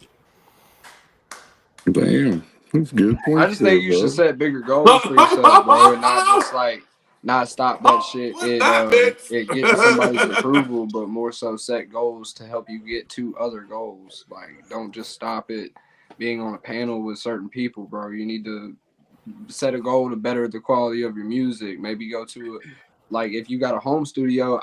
I've tried the home studio thing, but I just don't ever like how it comes out. So I like to go to the studio. I like to be in that environment. Maybe you should try that. Maybe you should try different writing styles and shit, but set goals for yourself outside of getting the approval of somebody else and just make the music, because that's how it all starts. You start with making the music, not trying to get somebody's attention. I agree with Baby Cakes. I like it better than Black Leggings. Are you around any other rappers?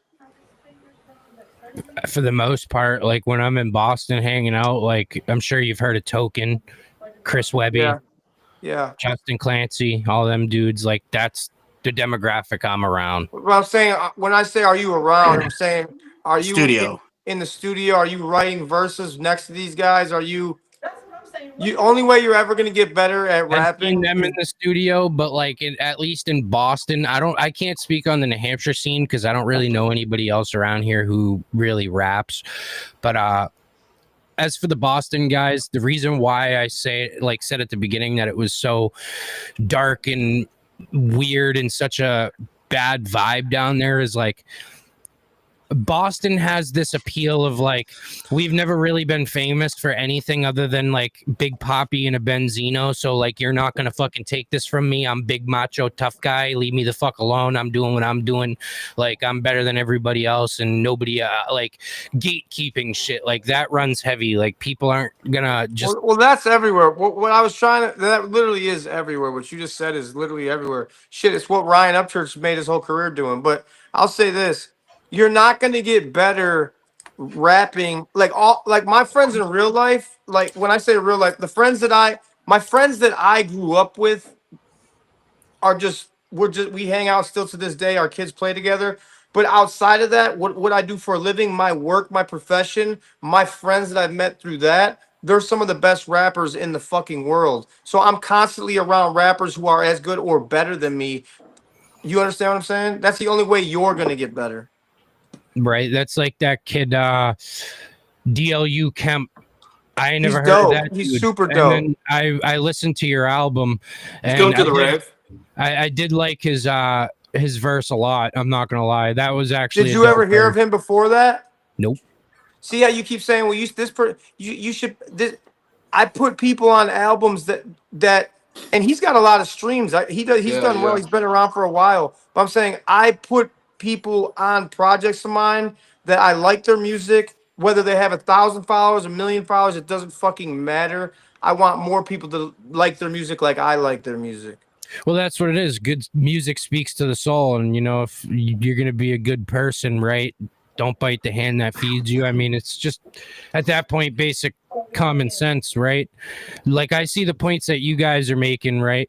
Why be negative when you can have people in your circle who uplift you and don't drag you down with them, but even when they're suffering, they're trying to drag you up in the process.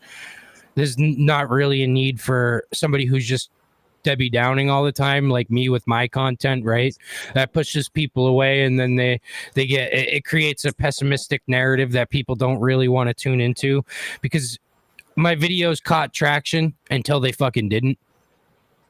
Hey, I want to go on record and say, even though you came in here and under your circumstances, 76% did vote the song was trash, but 24% gave it gas. So you still picked up, you know, people that still at least will give you a chance and stuff like that. So think of that. So when I look at that kind of stuff, you got to look at it as focus on those people.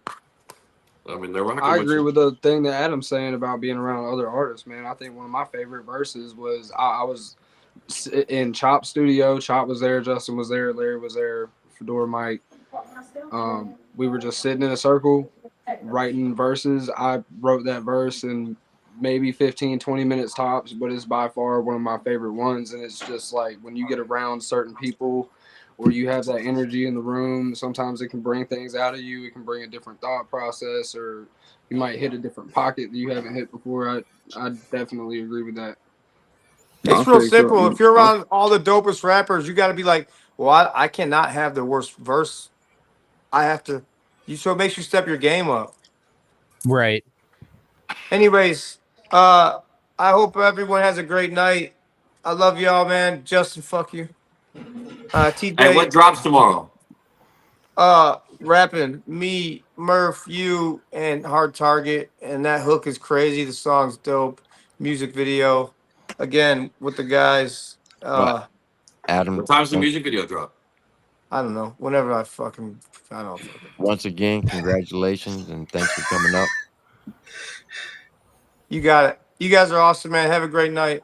All right, Adam. Later, man. Later, boys. Later, boys. Is Jesse still on here? I'm still on here, yeah. Later, Jesse. Where the hell is he? I'm just got his chilling. camera off. No, I don't have my camera off. Tim put him in a timeout. You in the dark, motherfucker? Yeah. He's just sitting in the garage, just sitting with the light all the way out. He's sitting in the No. race car.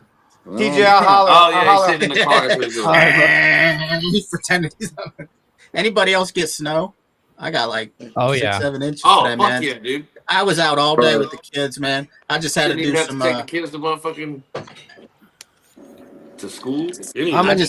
I'm in Alabama. We got Mine snow in last real year, bad, so I won't I'm get it gonna for hop probably out another and try to 10. get back in here in a second. I'm in Ohio and do it's some- snowing like a bitch out here, man. We I just got nailed I with a went to foot. sleep. It was like damn near warm. I woke up. It was fucking a foot of snow. The fuck? Anybody else have to do some elf on the shelf business tonight? So, Ty, let me ask you a question. Do you have a different outlook? And Justin, that your boy, he like that whole time. Hold on, your Minnie. boy. God dang, Hang on, Minnie. Give us 1 second. Hang on. Let Tim Ty, do it. do you have a different outlook now on Justin, Hard Target, and Adam after tonight? I mean, yeah, because they let me talk in all reality when they didn't need to, right? And they gave me the opportunity to be able to listen to me and have other people be able to see what I'm about too, even though we might not agree on some things. I definitely wouldn't like it personally if somebody did what I did to Adam. So I understand the point that he's making. So I do feel a lot differently than before when I got on, because I thought, hot shot, ain't nobody gonna tell me anything, blah blah blah. But here I am listening in a different light than what I thought. And So- not I mean, bro, it everything, takes not some balls everything to is say what what you're people saying make right it now, seem anyway. to be, right? Is it safe to say that you're a fan? Tim. Damn, I would say pushing boundaries. Jesus Christ, man. One Hey, step. Hey, you the one that go on a date. You go on the first date. You just waiting at the door for your lady. You just like. I think there's Son, steps. I think the door. I think the door is open to have more great conversations. I'm not going to use this to try and kiss balls to try and get a feature or people to like me. I think there's a lot more to the positive mission and having some more conversations with people that I'm open to. So I'm not going to be pessimistic or rude. The next time you do a reaction, you're gonna be more open-minded, or you're gonna be Jesus, he's the free. Yeah, no, that's a valid question, because my channel has taken a hit not being able to be open with everybody. Ty, this is what we're saying. I'm voting. You know what I mean? I'm putting faith in you. I'm putting faith in you that after tonight, I don't think you're just gonna go and do the. I don't think moving forward you'll be as hateful and as negative towards certain things. I'm betting on that, man. Just to let you know. So I can't speak for everybody else, but that's what I'm hoping, that you actually took something positive from this whole conversation.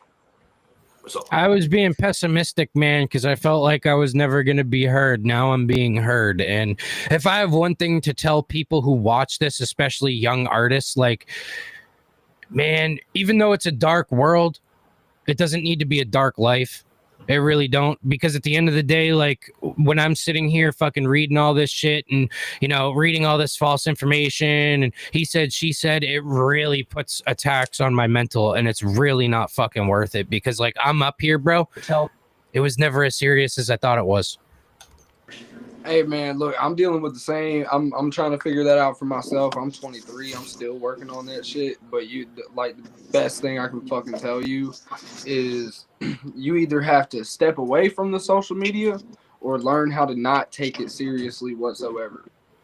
I think it was the seriousness part, because I was getting to a point where I was like, all right, this motherfucker commented some dumb shit. All right, now I'm going to go lace up who he likes. And me and Justin had some DMs and conversations before this, and reading his messages, I kind of see now that like that's not really what I want, because I've only tried to, even in the DMs, I talk to you the same way that I talked to you tonight. Have I not? No, 100% you have been.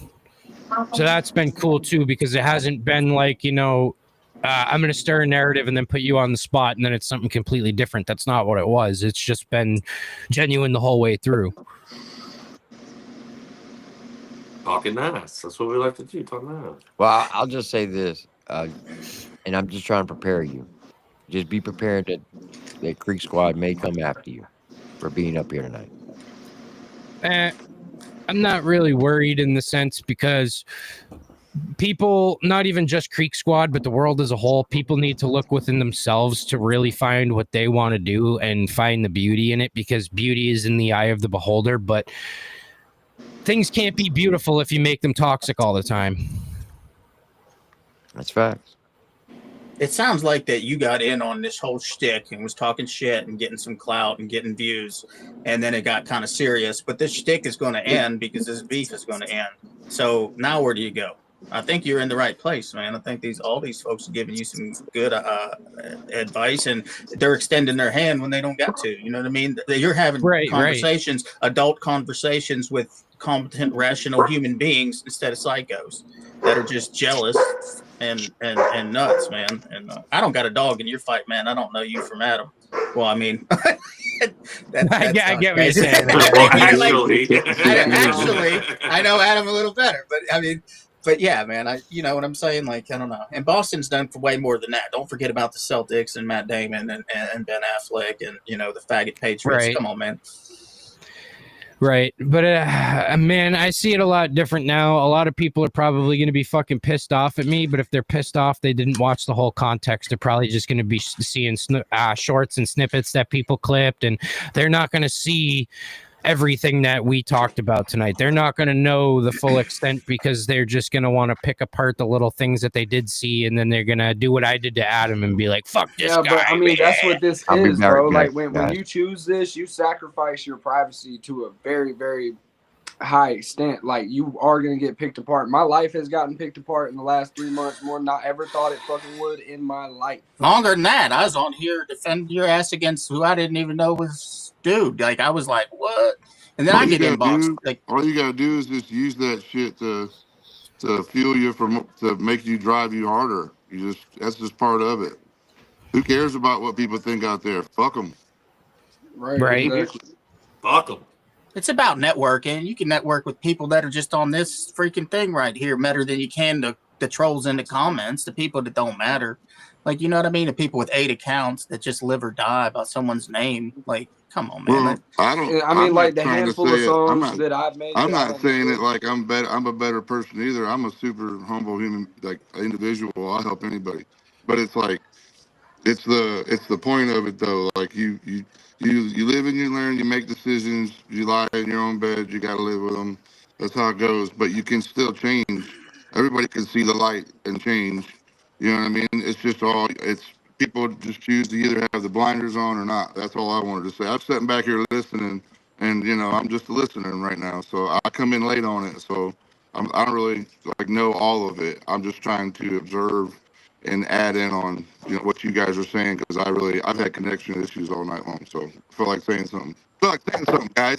Damn. No, I mean, we go listen to you, Jesse. You know, listen, everybody. Social media presence is a very, very important thing, and it's you have to think about it like it's it's fun, or think about it like it's a business. And I myself try to incorporate fun in with the business, and that's what makes it makes a business run. I think, because your personality has to be there, but you also have to have drive to be able to get it done. because you are the only one that can get it done. Like, I mean, we all have Right. had this conversation so many damn times it ain't funny, and there's gonna be so many damn there's gonna be so many people that try to pull you in different directions and all this stupid shit. You just, you know what I mean? Like, it's like, who cares what they think? You just go with what your heart and what you know. And everybody makes mistakes. So he's right. You're around people that won't judge you for that and actually give you a platform that will talk that way you can talk and talk it out versus like trying to say fuck you and this and that. 'Cause that's just not really the right way to do it. Right.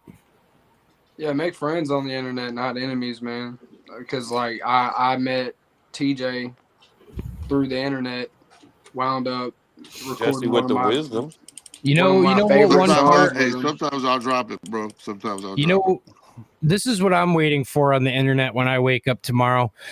Everybody to be in an uproar because I didn't disrespect ACAL the way I did on Instagram, you know, like talking mad crazy, and then it doesn't always need to be that way. Sometimes people just need to say what they need to say, get it off their chest, and then handle it in a different light. It doesn't always need to be like the Island Boys used to be when they were trending on Instagram, getting on fucking on the live, right? And then just like trolling each other and like calling each other bad names all the time. And like, it doesn't do really anything for anybody, to be honest. Aren't those dudes?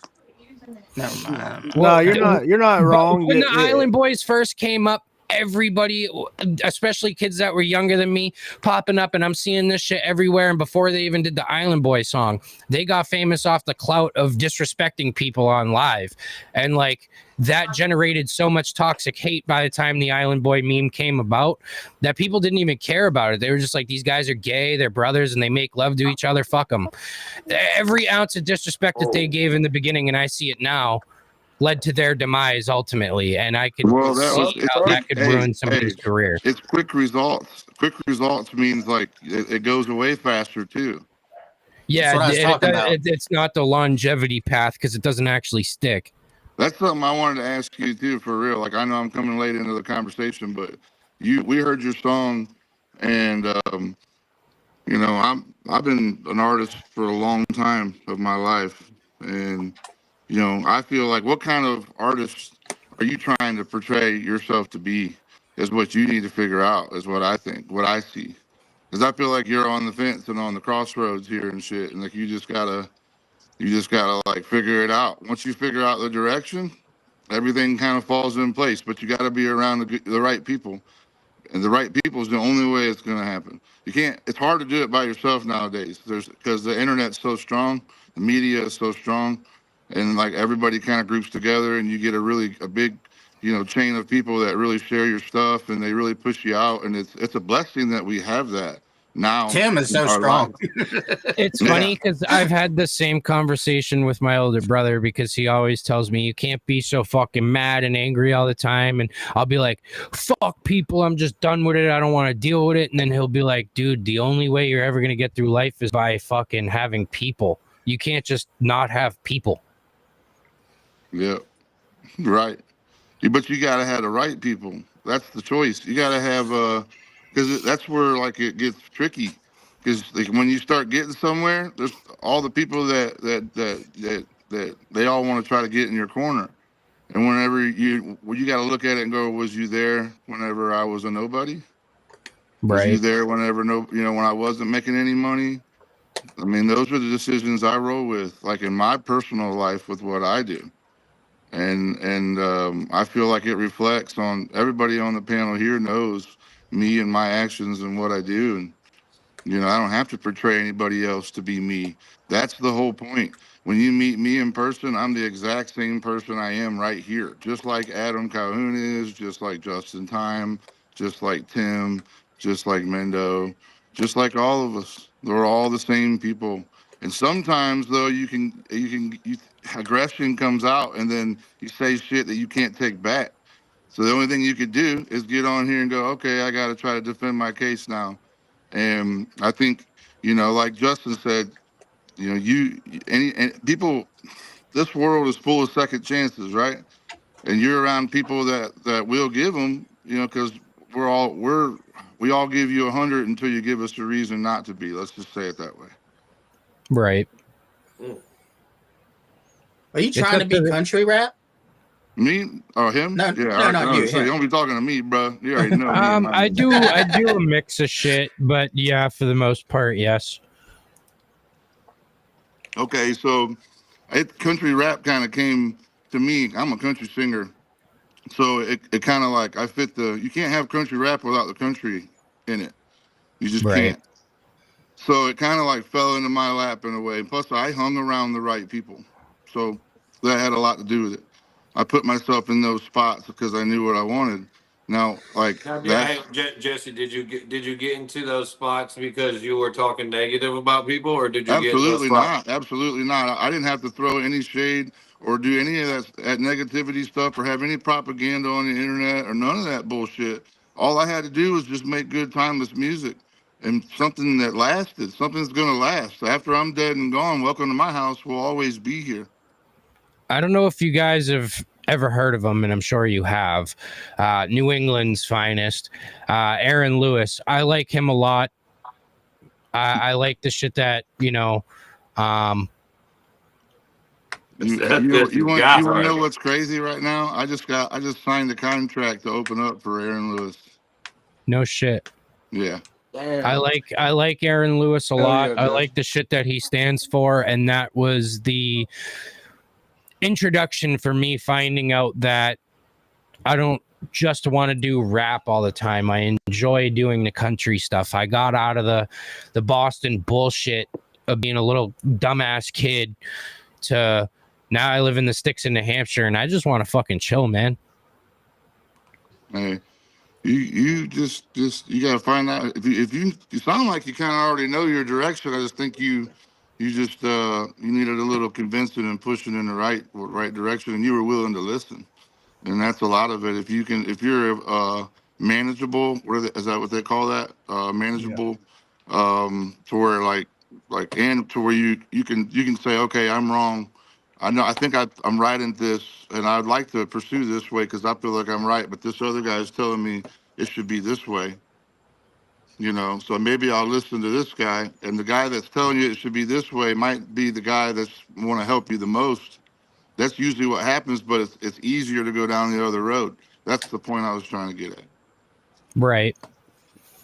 It really is easy to be led astray when everybody on the internet, like, it doesn't even matter if it's like from Creek Squad or Adam's side or anything like that. If somebody just wants to be a negative Nancy in the comments, they're going to stir the pot any way they fucking want to. And I realize that now. And with my videos, that doesn't help because that just fuels a lot. Not even Creek Squad, but people in general who don't even know about anything of the country rap scene. They see maybe me acting out and being wild, and it just completely deters them and turns them off and away from the genre. And I'm not even a player yet, you know what I'm saying? Like, I might be hurting something that I haven't even fully grown into yet. Can I ask you a question, man? Like, how many I got to point to this, like, but how many like followers do you have, like, on Instagram and YouTube and everywhere where you've been saying all this stuff? Instagram, like 650. On my YouTube channel, I want to say like 18 million impressions, 6.2 million clicks. No, I mean followers, like 7,000 subscribers. Like, my shit's like bottom of the list right now. All right, so you can just, if you feel like you're in a conundrum, which I would say that you probably are a little bit here, and you're trying to figure it out, man, with some good people that are giving you some good advice here, man. Jesse and Mendo, everybody here, like everybody. Like, I would probably, you said, I'm tomorrow when I wake up, the internet's going to be like, do you have a girlfriend? No. Right now? No. Okay, no. You don't got a girl. Well, you got a brother, and he's close to you somewhere. He's telling you to quit this. So get up tomorrow and don't even look at the internet, man. That's go out what in the I was about to say. Go out in the woods. Go do put some the phone shit. down. Who cares? Yeah, and don't worry about it. Take 2 days off and come back. And dude, like, people aren't going to give a shit. This will get out. Trust me. People watched him, and people that watched him talk and chat, and that's a wrap. You're very young in this lane. No disrespect, I had no idea who you were. I came on and I still really totally don't. I don't know your name.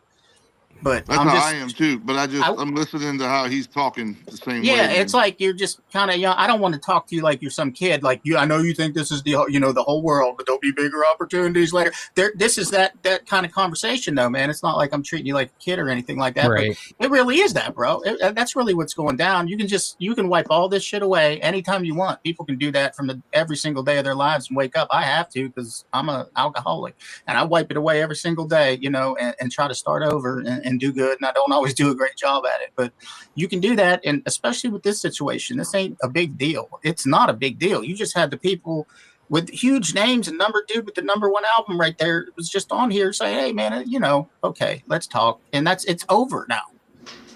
The other dude is in court fighting people for making fun of a dead child. Man, come on, bro. This is just flat out. It's real. The way I look at it too is I'm just a small guy on the small scale. I keep wanting to say kid because I'm from Boston, and you could be a 40-year-old guy and we'll still call you kid. Okay, here. I'm a 27-year-old dude who makes music in his bedroom, and I like doing my thing. But like, at the end of the day, man, like, you guys are right. I mean, you do have to unplug at some fucking point and not feed into it. Hey, man, like it's one of them things where you literally just have to like shut it off and not care. And like it's easier said than done. Trust me, we all have to fight it sometimes. I have to do that too. But having thick skin makes you tougher. I realize too that's what we're trying to get you to. I realize it too. It might not just be with Adam. It also is deteriorating and eating away at the people in Creek Squad. It's a situation where everybody loses, in a sense, for guys like me to hop up on my panel and use my platform to destroy, just like other people who have more views than I do. Have you ever met Upchurch? No, I've had conversations with him though. Well, I've opened up for him and sat in the room with him 5 times in my life, and had a lot of conversations, a lot of time in conversation with him. Okay, so like I ain't saying I'm better than you. Like I'm just like anybody else. I put my pants on just the same like anybody else. But I'll tell you this: in 2016 at Upchurch, he's different. He was a different Upchurch then, and I'm not saying if he can get back to that, it'd be awesome. Okay, it'd be like amazing. He was kind of a dick then too. We did a show together in Pittsburgh. He had a bunch of security around him and shit. But I was bigger than all of them guys. I ain't worried about all them. I mean, shit. The main reason why too I came up here and shut my mouth and haven't been like popping off and being disrespectful too, is because I realize I don't know everything. And even though as much as I want to think I know everything, I don't always know everything. I'll be right back. I don't know. I'm just saying. My point to that was, you're going to live and learn, but you're going to have to, like, also lie in the bed that you sleep in at night. So you got to think about that. What kind of person are you? What kind of artist are you? Do you want to be? What kind of do you want people to look at you as? Oh, he gets all of his, views from just making fun of people or clickbaiting or this and that, or do you want to make it worth something that'll change your life? That's the question you have to like make for yourself. You have to answer that for yourself. Nobody can tell. We can't tell you how to do that. We could just say, "Hey, you could go this way. We can give you options. You can go this way. You know what I mean? Like there's, or you can keep the blinders on and go, all right, I'll do this and not look over here or over there." Justin will tell you how many times I've been through that shit and how many times like my eyes were open. Hey, all right, guys, I'm about to peel. I don't want to cut anybody off, but I agree 100% with what Jesse just said. I was going to tell you pretty much almost the same thing. Like, if you're going to try to be an artist, you're not going to compete to be the best burger flipper. You're trying to build something that's going to be considered a legacy. So just think about what you're doing online. Even though we talk about how online isn't real, reality is. That's the best way and the almost only way for you to get yourself out there as an artist. So just think about what you're putting on the internet and try not to be so influenced by it. Being yourself is the best option always. And think about how you want people to think about you when you put things on the internet. Good point. But yeah, it was good talking with y'all. I'll catch y'all on the next one. It was good catching you, bro. I will get a hold of you. I swear, man. We're going to do it. I You're swear, good. You're good, I've been bro. I so get it. crazy lately. Trust me.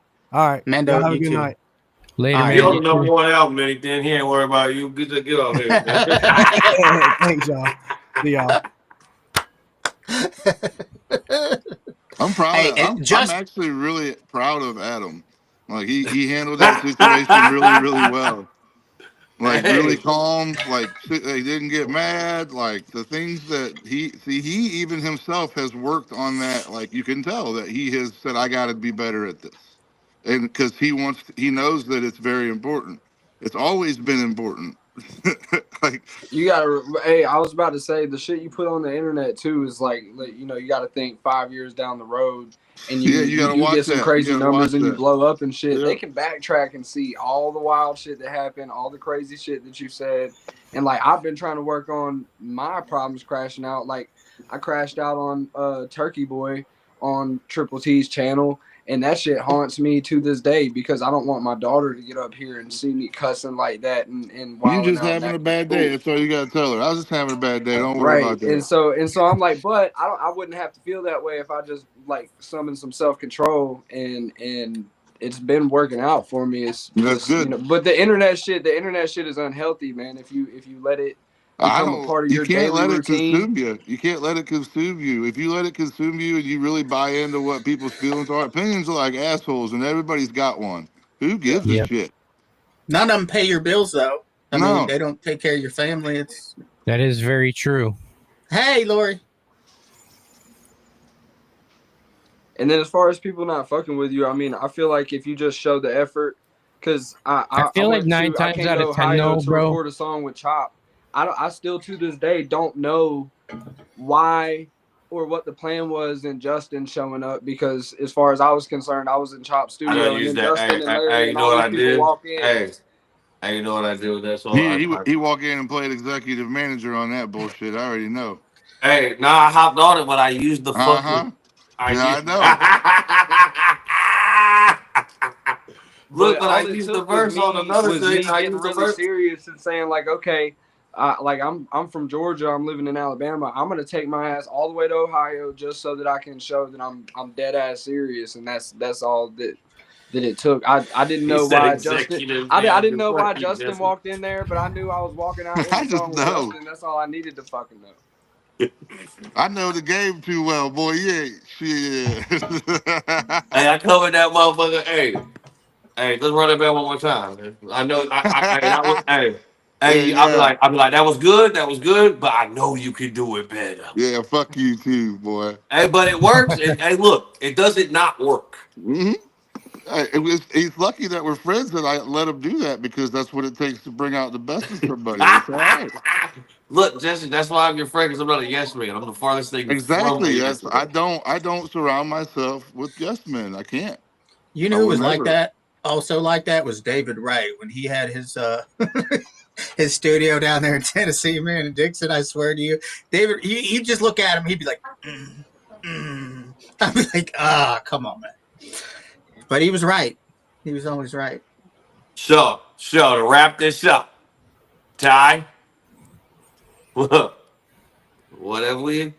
What is the wrap up? It's the end of it. What do we The wrap learn? up is treat people the way you want to be treated and don't be fucking disrespectful because then people ain't gonna like you.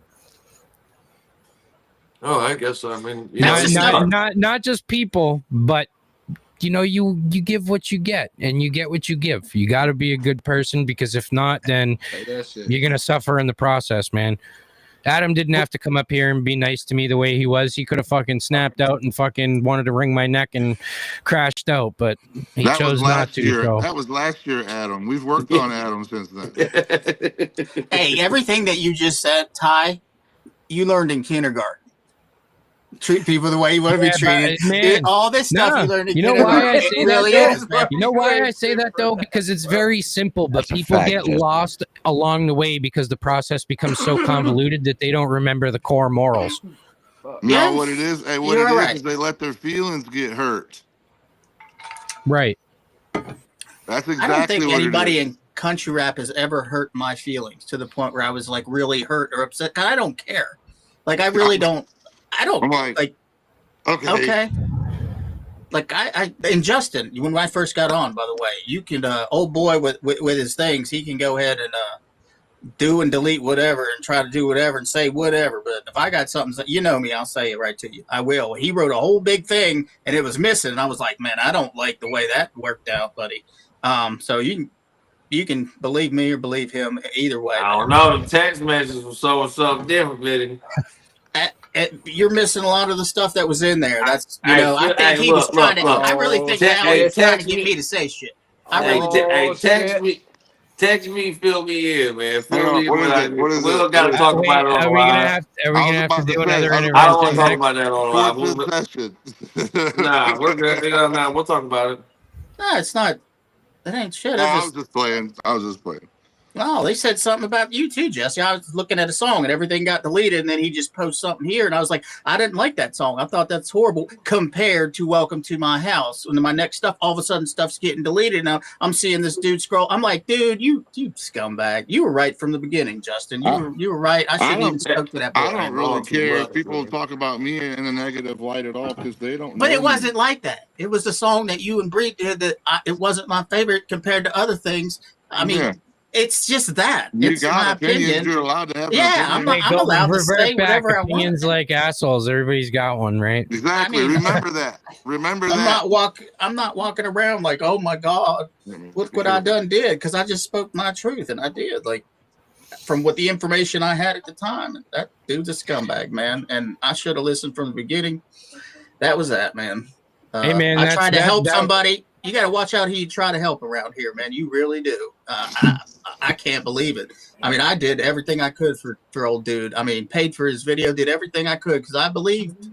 I believed in his talent. And man, if you don't have the morals or the heart or the work ethic, none of that stuff matters, man. You got to be willing to like get in the truck and be like, I don't want to do this today, but I have to. Yeah. Sometimes and it comes. Like I swear it was Brad. It's 1 second time. Sorry, man. I don't need to step on you, but it really, that whole thing is bred of deleting stuff and making things look a certain, all this stuff. It's all your boy. It's all old Jerry or whatever you guys are calling him now, or deposition boy. It's all the same. That's the playbook. And I'm like, are you really doing this right now? Because I didn't want to say nothing. Tim was like, nah, bro, I'm gonna kill this guy. I'm gonna get him. I was like, nah, he's like. Tim gave him a chance. If you're on the internet, call somebody up and say it. Next thing you know, Tim just aired him out. I was just like, well, he should have never talked about Eddie Robinson like he did. I mean, yeah, there's a list of 30 people that dude screwed over. I read it off right in his face, and that's it. I'm done. I'm not going to play back and forth. And then I blocked everybody. He attacked Eddie, and he attacked Eddie's wife. I don't deal with that. That's my family. Everybody. Well, I kind of want to shed a little bit of light into something. I mean, not everybody's meant to talk and have conversations, but there was a reason why the world had me and everybody come on this platform and speak together tonight. Some things, it's called might work themselves out, you know. Time, don't worry. Yeah, networking, bro. The bridge. Bridge. Hey, that's what y'all gonna start calling from now on. The bridge. Look, everybody can have a name now. You know who the bridge is? Yo, who the fuck's the bridge? Yeah, that's how I create the bridge. Who this bridge is? Welcome, what's going on? Well, I do got me a driver right here. The bridge, also known as Justin Time, also known as Justin Stowers, also known as Polar Bear. Nah, but I'm glad you came up here, Ty. Hey, Tim, I appreciate you letting us come on your platform. Yeah, facts. Thank you. If you had this intervention, I definitely appreciate it. This is Adam's day, and everybody that was on the album, though, man. That was good. That was awesome. Well, the album's #1. The music video for Rapping drops tomorrow. Hey, look what Beverly made, y'all. I just want to make one more point before everybody goes. So, Ty, when you first came up, you said the album was botted. So, Jerry just posted on his story another reactor saying the exact same fucking thing. It's like the liberals. They got the same script. I swear to God, I don't know how they do it. I'm sorry. You know why? Because there was a song that I put out called Low Key, and I said in the song, as a reactor and a rapper, I control the narrative. And I see that now in a lot different of a light after tonight, because I made that one post there's going to be 900 other reactors who see the path that I carved, and they're going to try and do the same exact thing, and they're not going to know shit, and it's just going to bite them in the ass. Well, because he keeps pushing that narrative, and his diehards will always follow what he says. And whenever we prove him wrong, they move the goalposts and come up with another excuse. Now I see the distinction between the internet shit and the music shit and the real life shit. Sometimes you have to turn the fucking screen off, man, and there's a lot of motherfuckers who just don't know how to do that. Me being one of them, but I see it a lot differently now because it's like when you're sitting on the fucking computer all day, man, you believe what you want. You create your own narrative. If you think Church is the hero, then you think Church is the hero. If you think 8 Cal's the good guy, then you believe Adam. You can try to change people's minds, but 9 times out of 10, they're not going to want to listen. And I realize the narrative that I control, even if I say it just for views, I'm realizing now the narrative. I'm realizing now, though, even if there is a small amount of people that do follow and like what I have to say, I'm realizing now, just because I'm saying it for click value and it's not even fact half the time, that they're believing that this is fact. Right? Why would you say it if it's not a fact? Come on, bro. Where you at? Because a lot of shit is speculation. He said, she said, look at this live, look at this post, look at this, look at that. And us as viewers have to be the ones putting the fucking case together like we work for the fucking FBI. And no, it's not like that. That's what that dude does. Don't get on the internet and lie. But my point being is a lot of these people can't get off the internet and depict, the differences. All you have to do on Saturday nights, tune in to TripleTMZ, and I lay it all out for you. Dude, I swear I would rather battle Hard Target after getting beat up by a midget or fight Jesse with both hands tied behind my back than have beef with Tim. Tim will fucking fuck you up, man. I lay it all Tim out will for destroy you, dude. He will fuck your life up. Hey, I with all that being said, though, Ty, we appreciate you coming on. Yeah, man. Thank you, guys. To the show and talking and all that good stuff, man. Really do. It was. You got it. It shows a lot to the people, whether people want to admit it or not. But it shows that people can have a civilized conversation. Facts. So that's at the end of the day, that's what we're trying to show everyone. They want to eat with that super chat right now. They want to eat off that shit. They're like, how many fucking happy birthdays can we get, bro? We know you got them. But we do appreciate you, Ty, for coming up here. And yeah, man, thank you. Thank you so much. Justin. No, I was trying to get because I'm trying to talk to. I know. Hey, bro, I feel like you could really benefit from just like anytime you want to scroll on the internet and shit. Tim, just write something instead, bro. Just change the habit. Just get out of the habit of even checking that shit for any reason. Like you need to use it as a business source. You need to use that simply as a platform to promote yourself because that's literally what it's for. Listen, man, write it in your notes. Write it in your notes before you post it, or don't wait a half hour and come back and read what you wrote. I bet you're like, damn, it's stupid. Like that's I shouldn't say that. Usually, if it's something controversial, you'll be like, that's probably stupid. My wife always tells me to wait 24 hours before I say something. If I still feel the same way, then say it. Yep. Jesse, I'm gonna hit you up. All right. Yeah, I'm gonna hop on off here, guys. It's fun. Yeah. Me too, guys. It's been real, man. Oh, you gotta be safe, man. Had a great Stay up, God bless. Take my brother. All right, Justin. Yeah, I'm about to peace out. Hey, it was good to see you, Tim. Anything. Yes, sir, man. No, I appreciate you. Hey, yeah. All right, everybody. Have a good one. All right, Tim, I'm about to get off here too, bro. You had a kumbaya up in here. Yeah, we had a very interesting panel tonight. We had some legends on here. Squint 615, Hard Target, Jesse Howard, Adam Calhoun, you, Justin Time, TJ Sanders, Big Mendo. Nice. And he had Merc. Merc was in the chat. I see Merc up in there. Chat. Yep. So yeah. That's good stuff, man. But yeah, I'll let you close out, man. I appreciate it. All right, Tim. Well, folks, it was definitely one for the books. Definitely one for the books. So, as a friendly reminder,